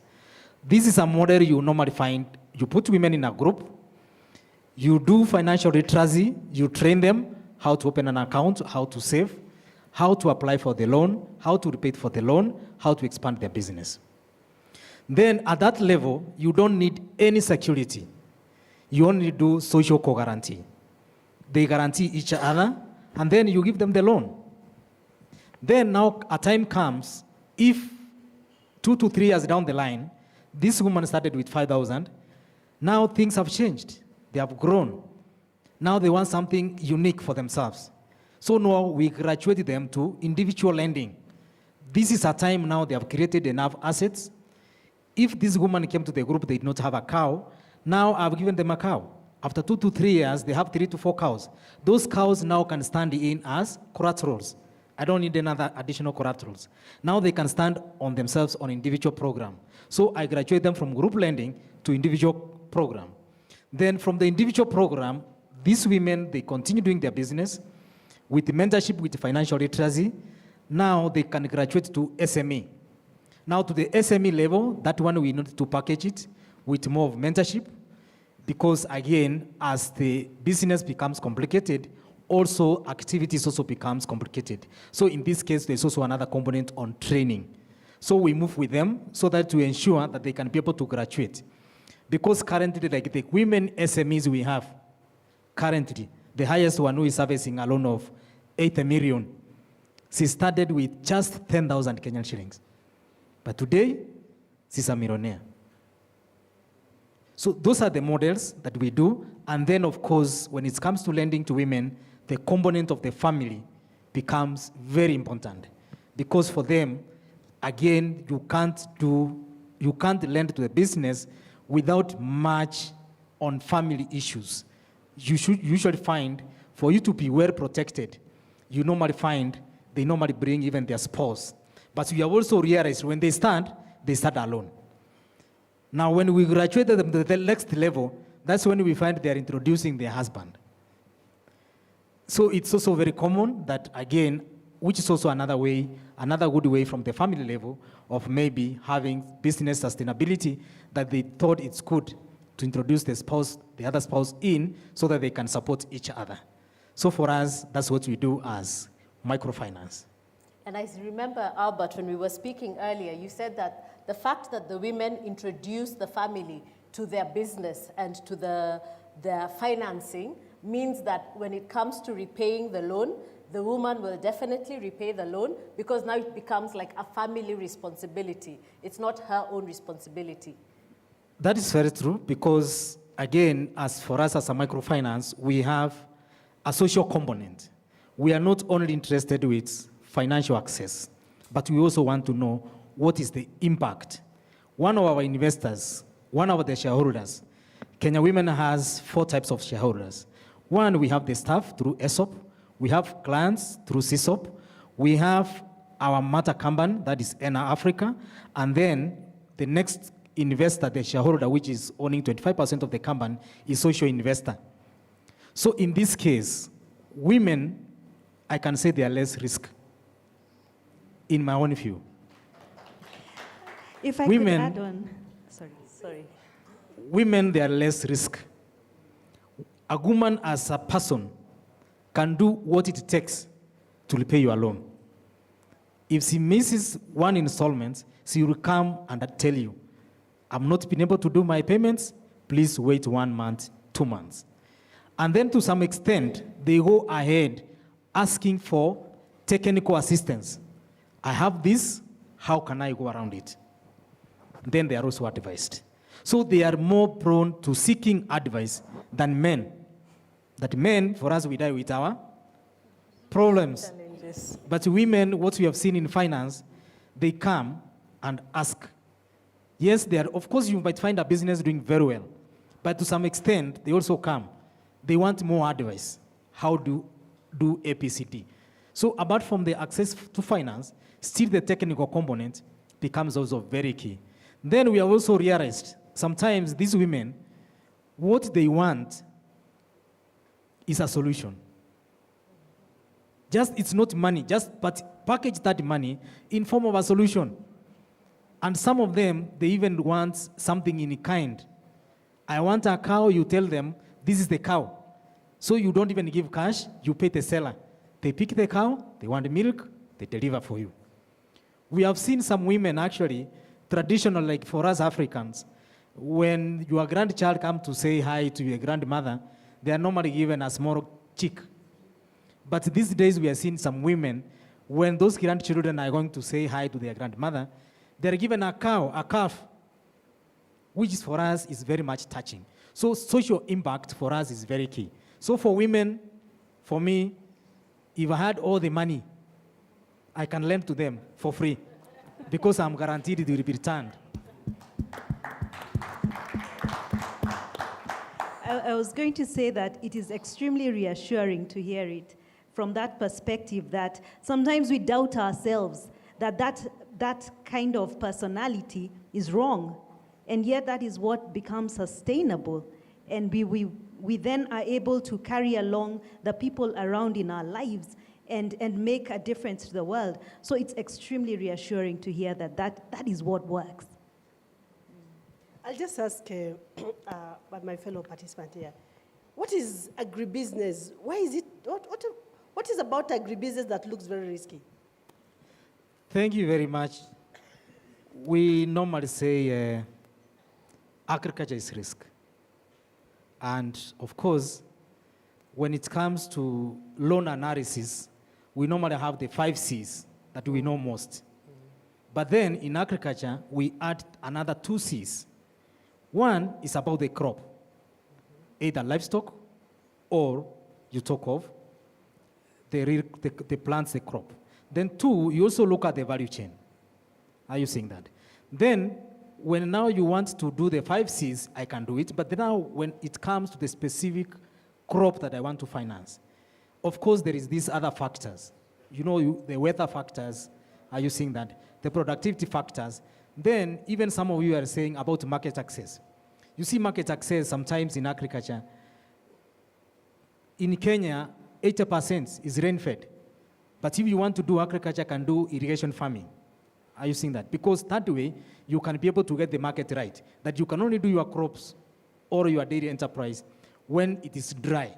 And when it's dry, the demand is very high and the price is also very high. Then again, in Kenya, we understand our landscape. Agriculture is so much connected to political components. And then agriculture is also done in deep rural areas where sometimes some of the securities you want to be given as much as the land, you may not access it. But when it comes to the output level, the aggregators level, there's agri-trade. The agri-trade, the risk is less. But in the production level, the risks are very high. Thank you. It's interesting, this conversation that we are having. Before I go into the next part of our discussion around innovative financing solutions, I'd like to send it over back to Yusuf to take one or two questions from the audience. Oh yes, Mugura, and I like how Mr. Bundi has blended in and given us so many different perspectives. Anyway, that's why he's an expert in that field. And of course, thanks to the rest of the panelists as well. So we're getting a question here from Zoom, from Arjamand Banu Khan, who is asking, the big question is, there's a lot of money to lend to women. Why then is the uptake low? What is holding women back? And what can we learn from the success of the Women Enterprise Fund? Can I add one more? There is a lot of money available for women. Can we take that question first, please? Sure, no problem. Yes, okay, for me, I can say there is a lot of money that women can access, but again, the information gap is also very high. Because sometimes for us as a bank, when we are organizing women empowerment training program, it's also very costly to design and deliver. Because sometimes, as men, you can invite them to the city. They can stay there for 1 week, 2 months for the training. But for women, they have a family component. Sometimes it's very rare for them to spend two weeks out of the family. Then, in terms of information access, still women, information access is a challenge to them. And if there is any program that can increase that financial access, that women can be empowered to access such information, then it could be something of help. Because even for us, as we have said, financial literacy, when we go to the deep rural areas, actually yesterday I was in Marigat, in a very deep place, where you could even find this woman, they were doing bee farming, very excellent. But what they are doing, when it comes to selling, they are just selling raw honey. Are you seeing that? So the only thing they are lacking is a centrifuge machine. I'm a honey extractor. They extract that honey, package it, then sell at a very high price. So you find a whole 50 kilos, they are selling less than 2,000. But for us, we understand 1 kilo of honey is going for 1,000. So how do you translate 50 to 2,000? When in the city here, 1 kilo is 1,000. So what they are just lacking is information and information access. And sometimes some of them, they are being pulled back because of family constraints, that they cannot move out and then access the finance. As much as we are also saying that there is these technologies, access of finance, maybe through mobile and everything, I've seen women in the rural areas, they like the simple phones. Not very high-tech, simple phones, which sometimes might also limit them to such kind of information access. So if there is a program to enhance information access on finance, I think it's an idea that can be welcomed on board. Mogore, maybe I can maybe respond on that as well. I think there is a disparity between some of the interventions that are created for women versus what women are really looking for. So you will find even funds that exist, that funds pulled together targeting women, but the way they are structured in a manner that women may not be able to access those funds. You know, you have like initiatives like Kenya Women, or even like the Women Fund, where you would be required to be like in groups or chamas, and there's a lot of that for obvious reasons. You know, women may not have collateral, so we rely on, you know, social capital and, you know, that. And it has become maybe an assumption that that is a way to lend to women, you know? So you come across interventions that are not matched to the actual needs of women. The second reason could be that a vast majority, and it is out there, we know it, that a vast majority of women-owned enterprises are informally structured. So these are informal enterprises, not properly registered. They don't even have audited accounts. They're not even, leave alone even audited accounts or systems. and procedures. These are businesses that are not even formally registered. And as an SME-led economy, we know that that's the vast majority of the businesses in this country as well. So when you come up with a fund and you have these funds available for women, but women cannot qualify, to access those funds, then there is a mismatch. So we end up playing a game that, there's a cyclic that does not necessarily benefit the lenders or those that are, holding the funds. Neither does it benefit the women. There is a missing middle somewhere. I think, as was very well articulated in the previous panel, the role of the business service, advisory service. Yes, the advisory services, to bridge that gap, get women to a place where they are lendable. Where they are lendable, maybe mitigate risk. Just being a woman enhances your risk profile. Now, when you are a woman with an unregistered business, you look like a scary animal, when it comes to. But then, even going further, talking about interventions, even at a government level, maybe I could give just one, AGPO. Access to government procurement opportunities that was intended to benefit women and youth-owned enterprises. It's an awesome initiative by the government of Kenya that is being studied across the world. Great initiative, but what has it done? Essentially killing women-owned enterprises and youth-owned enterprises, because you have an initiative that does not go to the back end and realize that you cannot give me a contract, I deliver on the contract, but you hold my payments for 90, 120 days. You essentially have all this multitude of initiatives, well-intended, but not meaningful, because they don't end up aiding the women who are the target of those initiatives. Thank you, Kezi. Another angle I could look at why it becomes difficult, especially now if you look at culturally, women have somehow always had to consult, and to consult a man, their father or their husband, and so also kind of demystifying that or breaking that or allowing women to actually practice that, yes, you can sit at the table. You can actually sit at the table and make decisions together. Much as, yes, there's the inclusivity part, which is important, but there's the other part where you could also step out and go and receive those loans as an individual, as a person.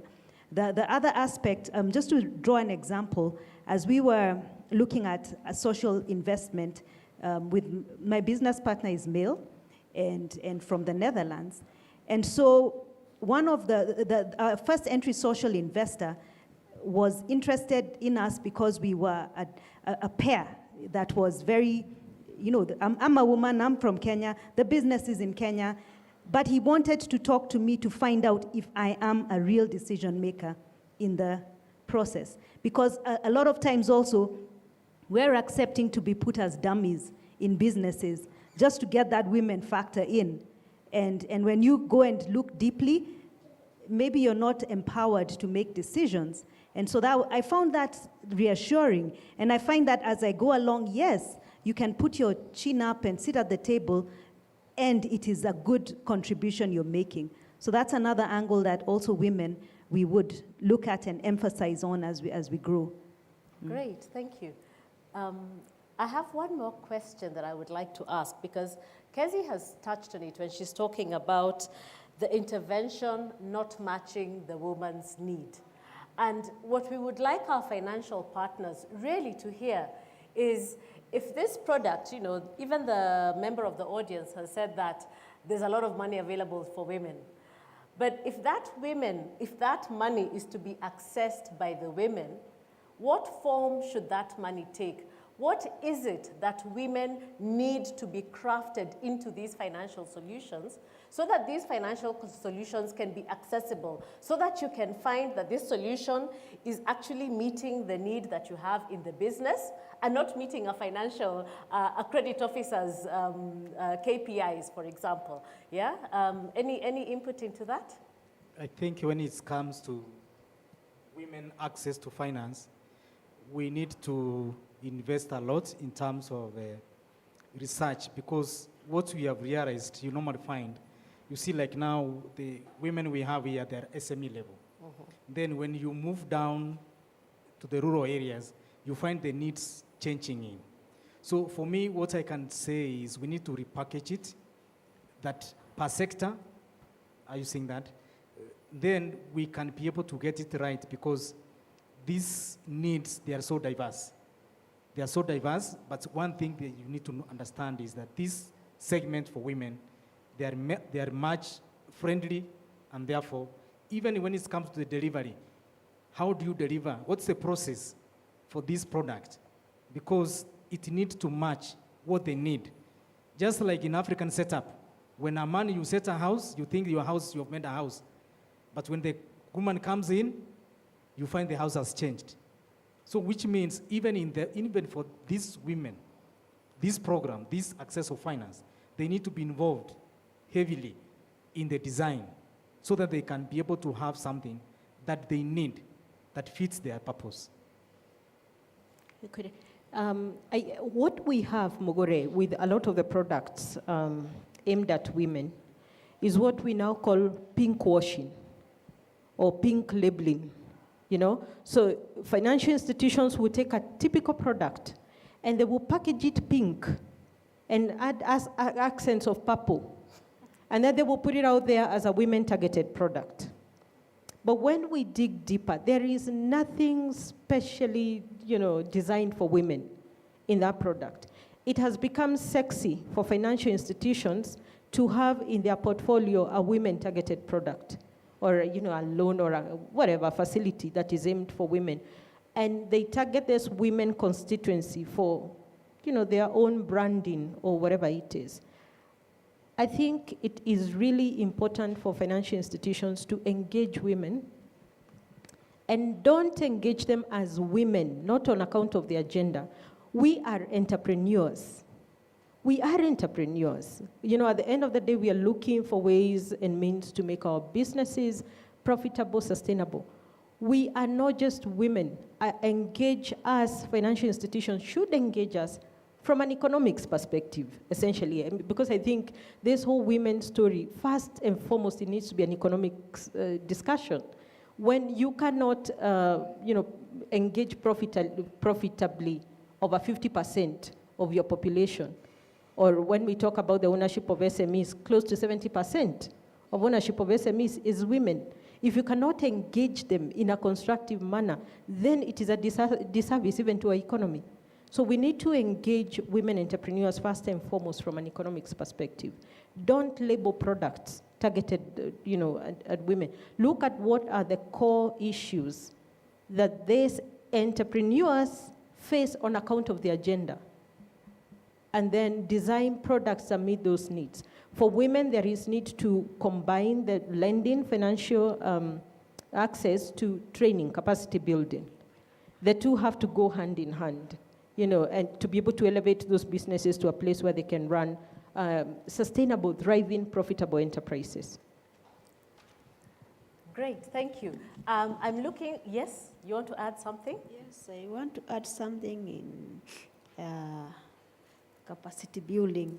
Women, to get solution, they must be, they need capacity building, especially many areas are literate. So to access this money, it is very hard because of illiteracy. So they only had, there's women funds, but they don't access.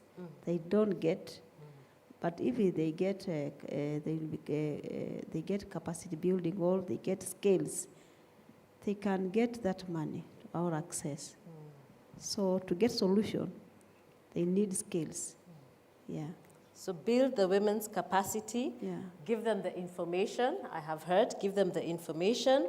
I have also heard that the intervention needs to be matched to the woman's need, and so women need to be included in the structure of these financing products, right? I think I have just been told that we're running out of time, so we're going to have to stop it at that. But just before we end, I just want to ask you for your last remarks. Your remarks that will make a difference to that woman entrepreneur who is watching, who is looking for financing, and who has been asking herself, why am I unable to get financing? What one thing can she do differently? And what one thing can a financial institution do to meet that need that she has, yeah? Shall we start with Tei and then make our way down this way? Thank you very much. I think there's so much to say about it, but what I would, based on my journey and where I can pick out successes, has been to keep learning and to keep stepping on the shoulders of giants, if you can say. And for example, Kenya Investment Mechanism, I met the president for the first time and shook his hand when I was in one of the functions, and look for those people who can take you ahead. And then Kenya KCIC, Climate Innovation Center, they gave me a proof of concept to build a dryer. It was what I needed, what I wanted to learn, and that helped me step into the next phase. And the other thing I would say is keep trying and don't give up. In fact, the challenges that you think are pushing you down are the ones which lift you up and give you the experience to get to the next level. So never look down on a challenge. I think for me to tell women, particularly women in business, your gender is not a liability. It is an asset. Women, we have got higher levels, proven research of emotional intelligence. Leverage on what you've got. Leverage on partnerships, seek knowledge, seek understanding, and leverage on the networks that you have around you to grow. Thank you. So for me is to say for women, comfort and seek the finance that you need. Identify any financial institution, seek information. They will listen, they will discuss, and if your business is stable, it can be financed. But one thing that for financial institutions we shy away from is the starters, because sometimes you find, remember the money we have in the bank, financial institutions, we only have two customers, borrowers and the depositor, those who deposit the money, or savers. So which means the money that we lend out is the money for the savers. So imagine if we give the money out, it's not returned. What will happen with those savers who entrusted us? And then, of course, as much as we also want to give money, of course, we also have a guideline from Central Bank of Kenya, which again sets the route for the game. So come to the banks, let us discuss, let us look at your ideas or your business. If it is viable, we can be able to support you. If we cannot be able to support you, we can also mentor you until you also become bankable. Asanteni sana. Thank you. Okay. I can tell the women, let us come together, let us be unite, na tujiunge na cooperatives ili tuweze tujengeke na twende tutafute hiyo pesa. Inasema ndugu wetu amesema hapa kuna pesa. Kama kuna pesa, let us be strong going and find that money. Tukue na nguvu ya kutafuta, tusichoke. Tukuje pamoja ili tuweze kutafuta ile ambaye inatusaidia. Yeah. Asante. According to me, what I'll tell women out there, be persistent, never give up. Falling actually is standing. You can never win if you didn't know how to fail. So you must fail actually. My mother-in-law used to be those small women SMEs enterprises of long time ago who used to hawk food all around. And she told me, why the business world is called biashara, it just means pia hasara. So, so just don't think there'll be no hasara, there'll be no losses. So when you make a loss, know that that's part of the business. So be persistent, diversify your thinking, just don't knock on the bank's door and get frustrated. And when you get frustrated, you don't go elsewhere. So throw your fishing net wide and deep, in various ways, and talk to other people, talk to other women. Don't keep it to yourself. So persistence is what I'll call, and resilience, even during the time of adversity. Thank you. Wow. The panel have said it better than I could. They have summed it up very well. Thank you very much for your participation this afternoon. Thank you for your contributions, and I believe that there has been some advice that has been given that is helping a woman entrepreneur out there. Thank you, and over back to you, Yusuf.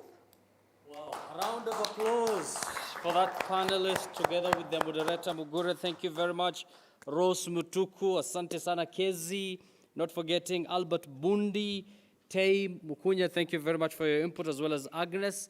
And I think there's something important that Bundi mentioned, that, women in finance, he said, is already complicated. Now, if you are agribusiness, it becomes a totally different animal. But thank you very much for demystifying that topic, as far as women and, financing opportunities are concerned. Now, ladies and gentlemen, we are almost at the telltale end of this year's Kenya Investment Mechanism Learning event. Now, at this juncture, I'd like to invite two individuals who are going to summarize for us the different discussions that we had from day one, day two, and of course today. They're going to share with us some key highlights from Kenya Investment 2021 Learning event. And I'd like to introduce Dr. Grace, who has been with us earlier, Grace Moi. Of course, she had moderated our first session of the day today, which was everything with scaling, had everything to do with scaling up investments, opportunities, and everything. And we have a new face on stage, Mr. Lucas. Not really new, but he has been very active behind the scenes. But now we're seeing him for the first time on camera. Karibu sana, Lucas and Dr. Grace. Over to you. Thank you, Yusuf, and a very good evening, good afternoon, and good morning. We have come to the end of a 3-day session. We started off with a theme around mechanization and partnerships across different private sector and how they're using agriculture, input logistics, or digitization to make the space better for the SMEs. On day 2, we looked at diversification of capital resources. We also looked at partnerships on day 3, and the women and what the women want. In terms of recap, and Lucas will help me here, on day 1, we did hear a lot of innovations around Hello Tractor being the Uber for the tractors. So pay as you go, innovations around getting a tractor and getting mechanization done for your farm. We listened a lot also from Cooperative Bank. They talked about cow to the cup. So they looked at the whole value chain and how they do asset modeling and how they do asset provisions for those people in dairy value chain and how that has catalyzed and allowed them to do business better. I think the other partner that we listened to was Musoni Microfinance. They looked at the financial institutions' way to be to be paperless. So they're able to do cash distribution, they're able to approve a loan on microfinance, and they're also able to do all that without having the person get to the bank at the comfort of their homes using financial services innovation. So Lucas, what else stood out for you on day 1? Thanks so much, Grace. Indeed, it has been a very rich discussion for the last 3 days. And many lessons, many useful lessons that are coming up. Many interesting things, really. Volumes of them here. I think we can publish something after this. But I think to me what is coming out throughout this discussion is the whole issue of partnership, collaboration. These have stood out in all the sessions, in all the speakers that have spoken from the first day up to this last discussion. And I remember the one on mechanization particularly, one thing that stood out for me is how we can use technology, for instance, to de-risk in terms of like what Hello Tractor is doing. Because they are able to get out of this issue that we have been talking about, collateral, lack of collateral. They are using technology to avail tractors to farmers who need it, because they're able to monitor the operations, so the risk is mitigated through the use of technology. Actually, we did hear one of the people online, just sorry to interrupt you, that did say, now I need to buy a tractor. And there's been a rumor saying, okay, are you in this county? How do I get myself to buy a tractor and get this happening? What else did you pick up on mechanization? Yeah, thanks so much. And it was very exciting, I think, to hear also that the financial institutions are actually innovating. They are coming up with more and more innovations to ensure that the farmers or the SMEs that need access to machinery, farm machinery and equipment are able to do that. I think that came out very clearly from a cooperative bank with their product, and how they have been able to go beyond just the partnership with the client, including also the machine providers.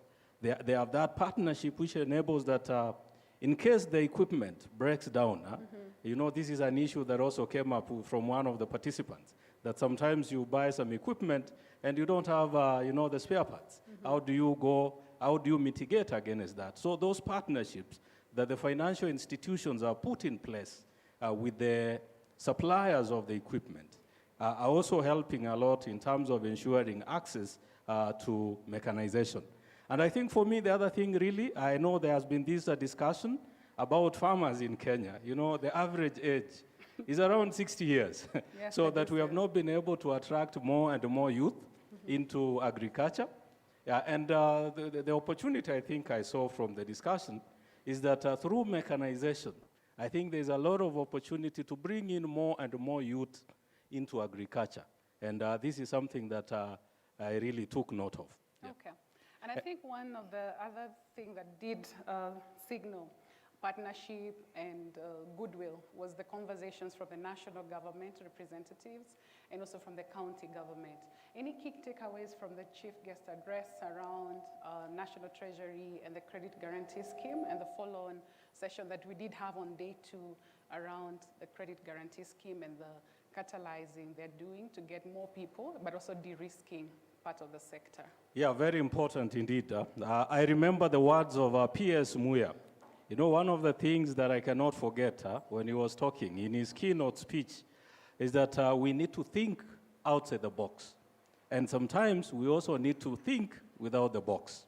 Yeah, because I think issues like what we have gone through, the COVID-19, it was really a challenging moment for the world. And, you know, that is the time also innovations come. The Credit Guarantee Scheme with the National Treasury, this is an idea that has been there for almost 20 years, but it didn't come to fruition until 2020 during the COVID-19 crisis. And I think what he highlighted most is that we need to work together. We need to work together as you know, development partners, development agencies, as programs implementing various activities, as government and the private sector. We need to have partnership. I think that really stood out. And even the whole idea of the credit guarantee scheme that has been rolled out is about partnership, because the National Treasury has partnered with, I think, 7 financial institutions to increase lending to SMEs in the country, and you know, a regime that is more conducive to the SMEs. And so it also emphasizes the whole issue of collaboration, collaboration, partnership, work together as partners, and you'll go far.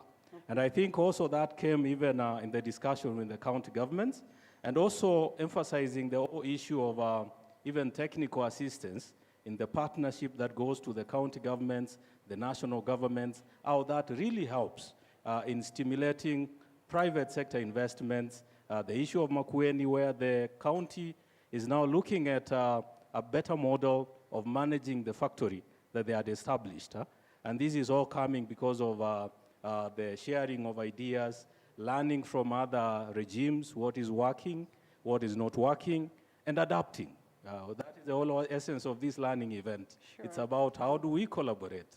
How do we learn from what is working, what is not working also? And how do we adapt to become better and more impactful? Sure. I remember the key lessons that we also picked up from Kakamega County. They did inform us about the dairy factory and the fish factory, where they're working collaboratively with the small and medium enterprises to be able to catalyze the sector and to have private sector partners implement and also be part of that project. I think the other key thing from Kakamega County, they didn't talk about a business enabling environment and how they've been able to work on policies that then will attract investment to the sector. And the one great lesson that they did share when they said that at first they used to give grant money and they didn't see a lot of progress and a lot of growth and scale up till they changed the model and then decided to make it more cost share, co-pay, but also do a little bit more due diligence on who receives the funding from the county to just catalyze business enterprises. Yeah. Very interesting, Grace. Interesting indeed, the power of data. And I think this also came out of the discussion with Cooperative Bank because they were talking about the incentive structure, how that has helped them to be able to venture into areas that were not tested before. And once they got into the new areas, and from the data, they realized that, wow, it's not as risky as we thought. So they are able now to swim deeper, if I may say that. Yes. They are able to swim deeper because there has been that de-risking that has been provided by a partner. And I think this is one of the things that is important. And also, remember, they talked about their journey in terms of product development. You know, developing new products. This is the discussion that is coming up again and again, that as financial institutions, are you coming up with products that target your clients, that meet the needs of women, youth, and all sorts of clients? Are they doing that? And they shared really how they have gone through that process and the importance of data, market research, that you need to know your clients. You need to do a lot of data analysis to be able to come up with more targeted products. Yeah. True, and we saw a lot of that also in day 3 when we circle back to partnerships and what the financial institutions are doing, working collectively with business advisory service providers, but also looking at the broader market to underserved markets in northern Kenya, and also women as a clientele partner that they need to have. But also just going back to day 2, what were your key highlights around long-term capital? And I know today we've even had to define commercial debts in one of the sessions, which was a very interesting session. I remember Yusuf, to quote you saying that that was an academic exercise, but I liked how Absa Bank was able to demystify what is commercial debt. So what are the key takeaways that we did get from long-term capital debts? Yeah, to me, Grace, I think one of the things that came out is the whole importance of long-term capital. For SMEs to grow, this is very critical, that they need to grow. I remember Ruben Mabishi from Dry Associates saying that as an SME, if you are not growing, you remain stagnant. And you know, staying stagnant is like you are dead. Yeah, so that is something that is important. And it's good to embrace long-term capital. It's more patient. I think there are many good things about it. But what is also more important is that you need to invest in having credible business advisory service providers or transaction advisors, because that is very key. For you to attract, you know, a lot of the long-term capital, you need to get people you can work with, who can advise you in that journey. And I think that also came from the discussion from the National Treasury and the KEFIC. Even KEFIC, they talked, I remember KEFIC CEO talking about it, the importance of investing in credible advisors, because this also reduces the lack of trust sometimes between the investor and the company that is seeking capital. So you need to get the right advice, follow through it, and for sure, you'll be able to get the kind of long-term finance that you need to be able to grow to the levels that you could not imagine. Sure, and we also did hear a lot about KEFIC from the lessons they've learned on infrastructure, long-term financing. And one of the discussion points that we did discuss yesterday from Genghis Capital and Maitiri Capital and the Dry Associates, who are all Capital Markets Authority regulated, is that they use different fee models, that not one size fits not one size fits to all transactions. And we also had the same feedback from Catherine Kitonga today from Strategic Smart Regional Consultants, where they did say that strategy plays into play, and then you can either get to pay them in milestone basis, or you can get to pay them a retainer fee, or sometimes it's a success fee. So once the capital has been raised, that's the only time the enterprise gets to pay. So the different unique models that suit the space. I think even as we talk about women, and that is the last session that we didn't have today, what was your key takeaway? I heard a lot about purple, pink washing, that some of the financial institutions are just tweaking one or two aspects of a financial product to make it women-led or women-sensitive. What about unconscious bias? Did you pick out any interesting? Yeah, actually, Grace, when Bundi was talking about the journey for Kenya women, that there's a time that as a woman, you could not just go to a bank and open an account. I remembered my own experience also, even as a man. You know, there's a time you could not open a bank account if you don't have a referee. And you needed to have a minimum salary level, for instance, to be able to qualify for, certain accounts. So, and then I thought through how far we have come as a country in terms of the journey to increased access to finance, having a more efficient financial ecosystem, which is our theme for this learning event. And really, that stood out from the discussion with Ross and team. It came out. But for me, I think what was very key is that women are really trusted partners. When they have a plan, they plan to succeed, and they live with it. They are really trusted partners. What they need is the support. They need information. That is a key thing. It is not just access to finance. There is access to information, there's technology, and many, even the business advisory service comes in handy in enabling them to play at the space like any other person. Okay. Yeah. Thank you, Lucas. This has been very informative, a quick summary of the last 3 days, but we are glad to notice that we would not be able to do it justice by just discussing it in a few minutes. So we'll leave you with a few key highlights shared with some of the speakers that did attend to the session and the panelists, and just say that remember that finance is a conveyor belt, and that building an efficient financial ecosystem takes more partners, and it's not just about finance. We did hear key other insights around behavior, around access to that capital, and also communication and fit-for-purpose financial products. So let's leave you with these key highlights from some of the speakers during this session.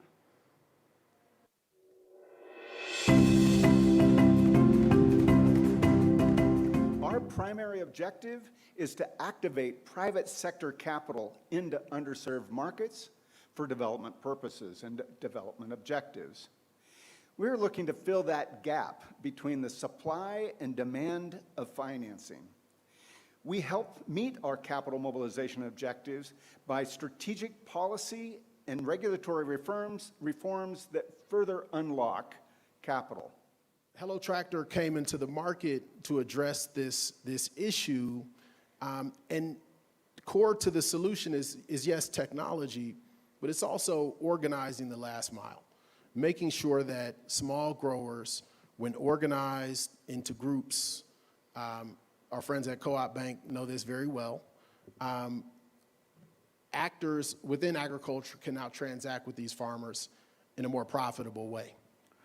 The USAID Kenya and East Africa mission supports private sector-led economic growth in Kenya because private sector growth is the most effective and sustainable path to job creation and poverty reduction across the country. We then approached USAID Kenya investment through Kenya investment mechanism to help facilitate policy reform efforts and to remove investment barriers. Through this initiative, when we got the pay for performance, we actually sat down as a team of product development agents and said, we can use the same cow as security for loans that members are taking.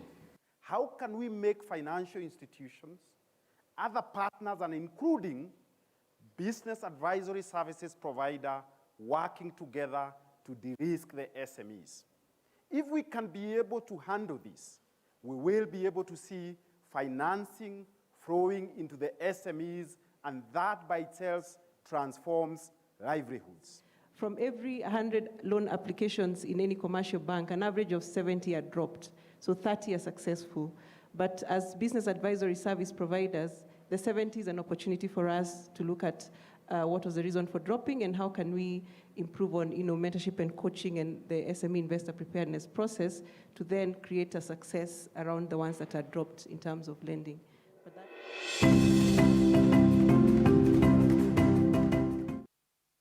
Ladies and gentlemen, I think Dr. Grace and Lucas deserve a round of applause for that great summary.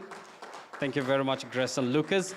Now, I feel like I'm a journalist once again. I have some breaking news for you. News coming in indicate that Kenya Investment Learning Event 2021 is a top trending topic in Kenya. The hashtag is now a top trending topic. Let's clap for ourselves. Of course, we appreciate you, the viewer out there, of course, those who have been with us for the last 3 days, for making this topic trend. And this is not where we're going to stop this conversation. Feel free to continue engaging the different social media handles of the Kenya Investment Mechanism, and I'm sure the team here are more than willing to assist you. Now, we are at the telltale end of the 3-day event. Of course, this morning we said we want to end on a high, and I think we did exactly that, right? Do you feel any different? Do you feel like you've learned something? Let's clap for ourselves. Now, there was an opinion poll question that we had for you earlier. We did ask you, is the availability of financial services the most important contributor towards the success of women-led small and medium enterprises? A whopping landslide. 63% of you said yes, and 37% of you said no. Thank you very much for that interactive poll. And remember, we have those evaluation questions for you.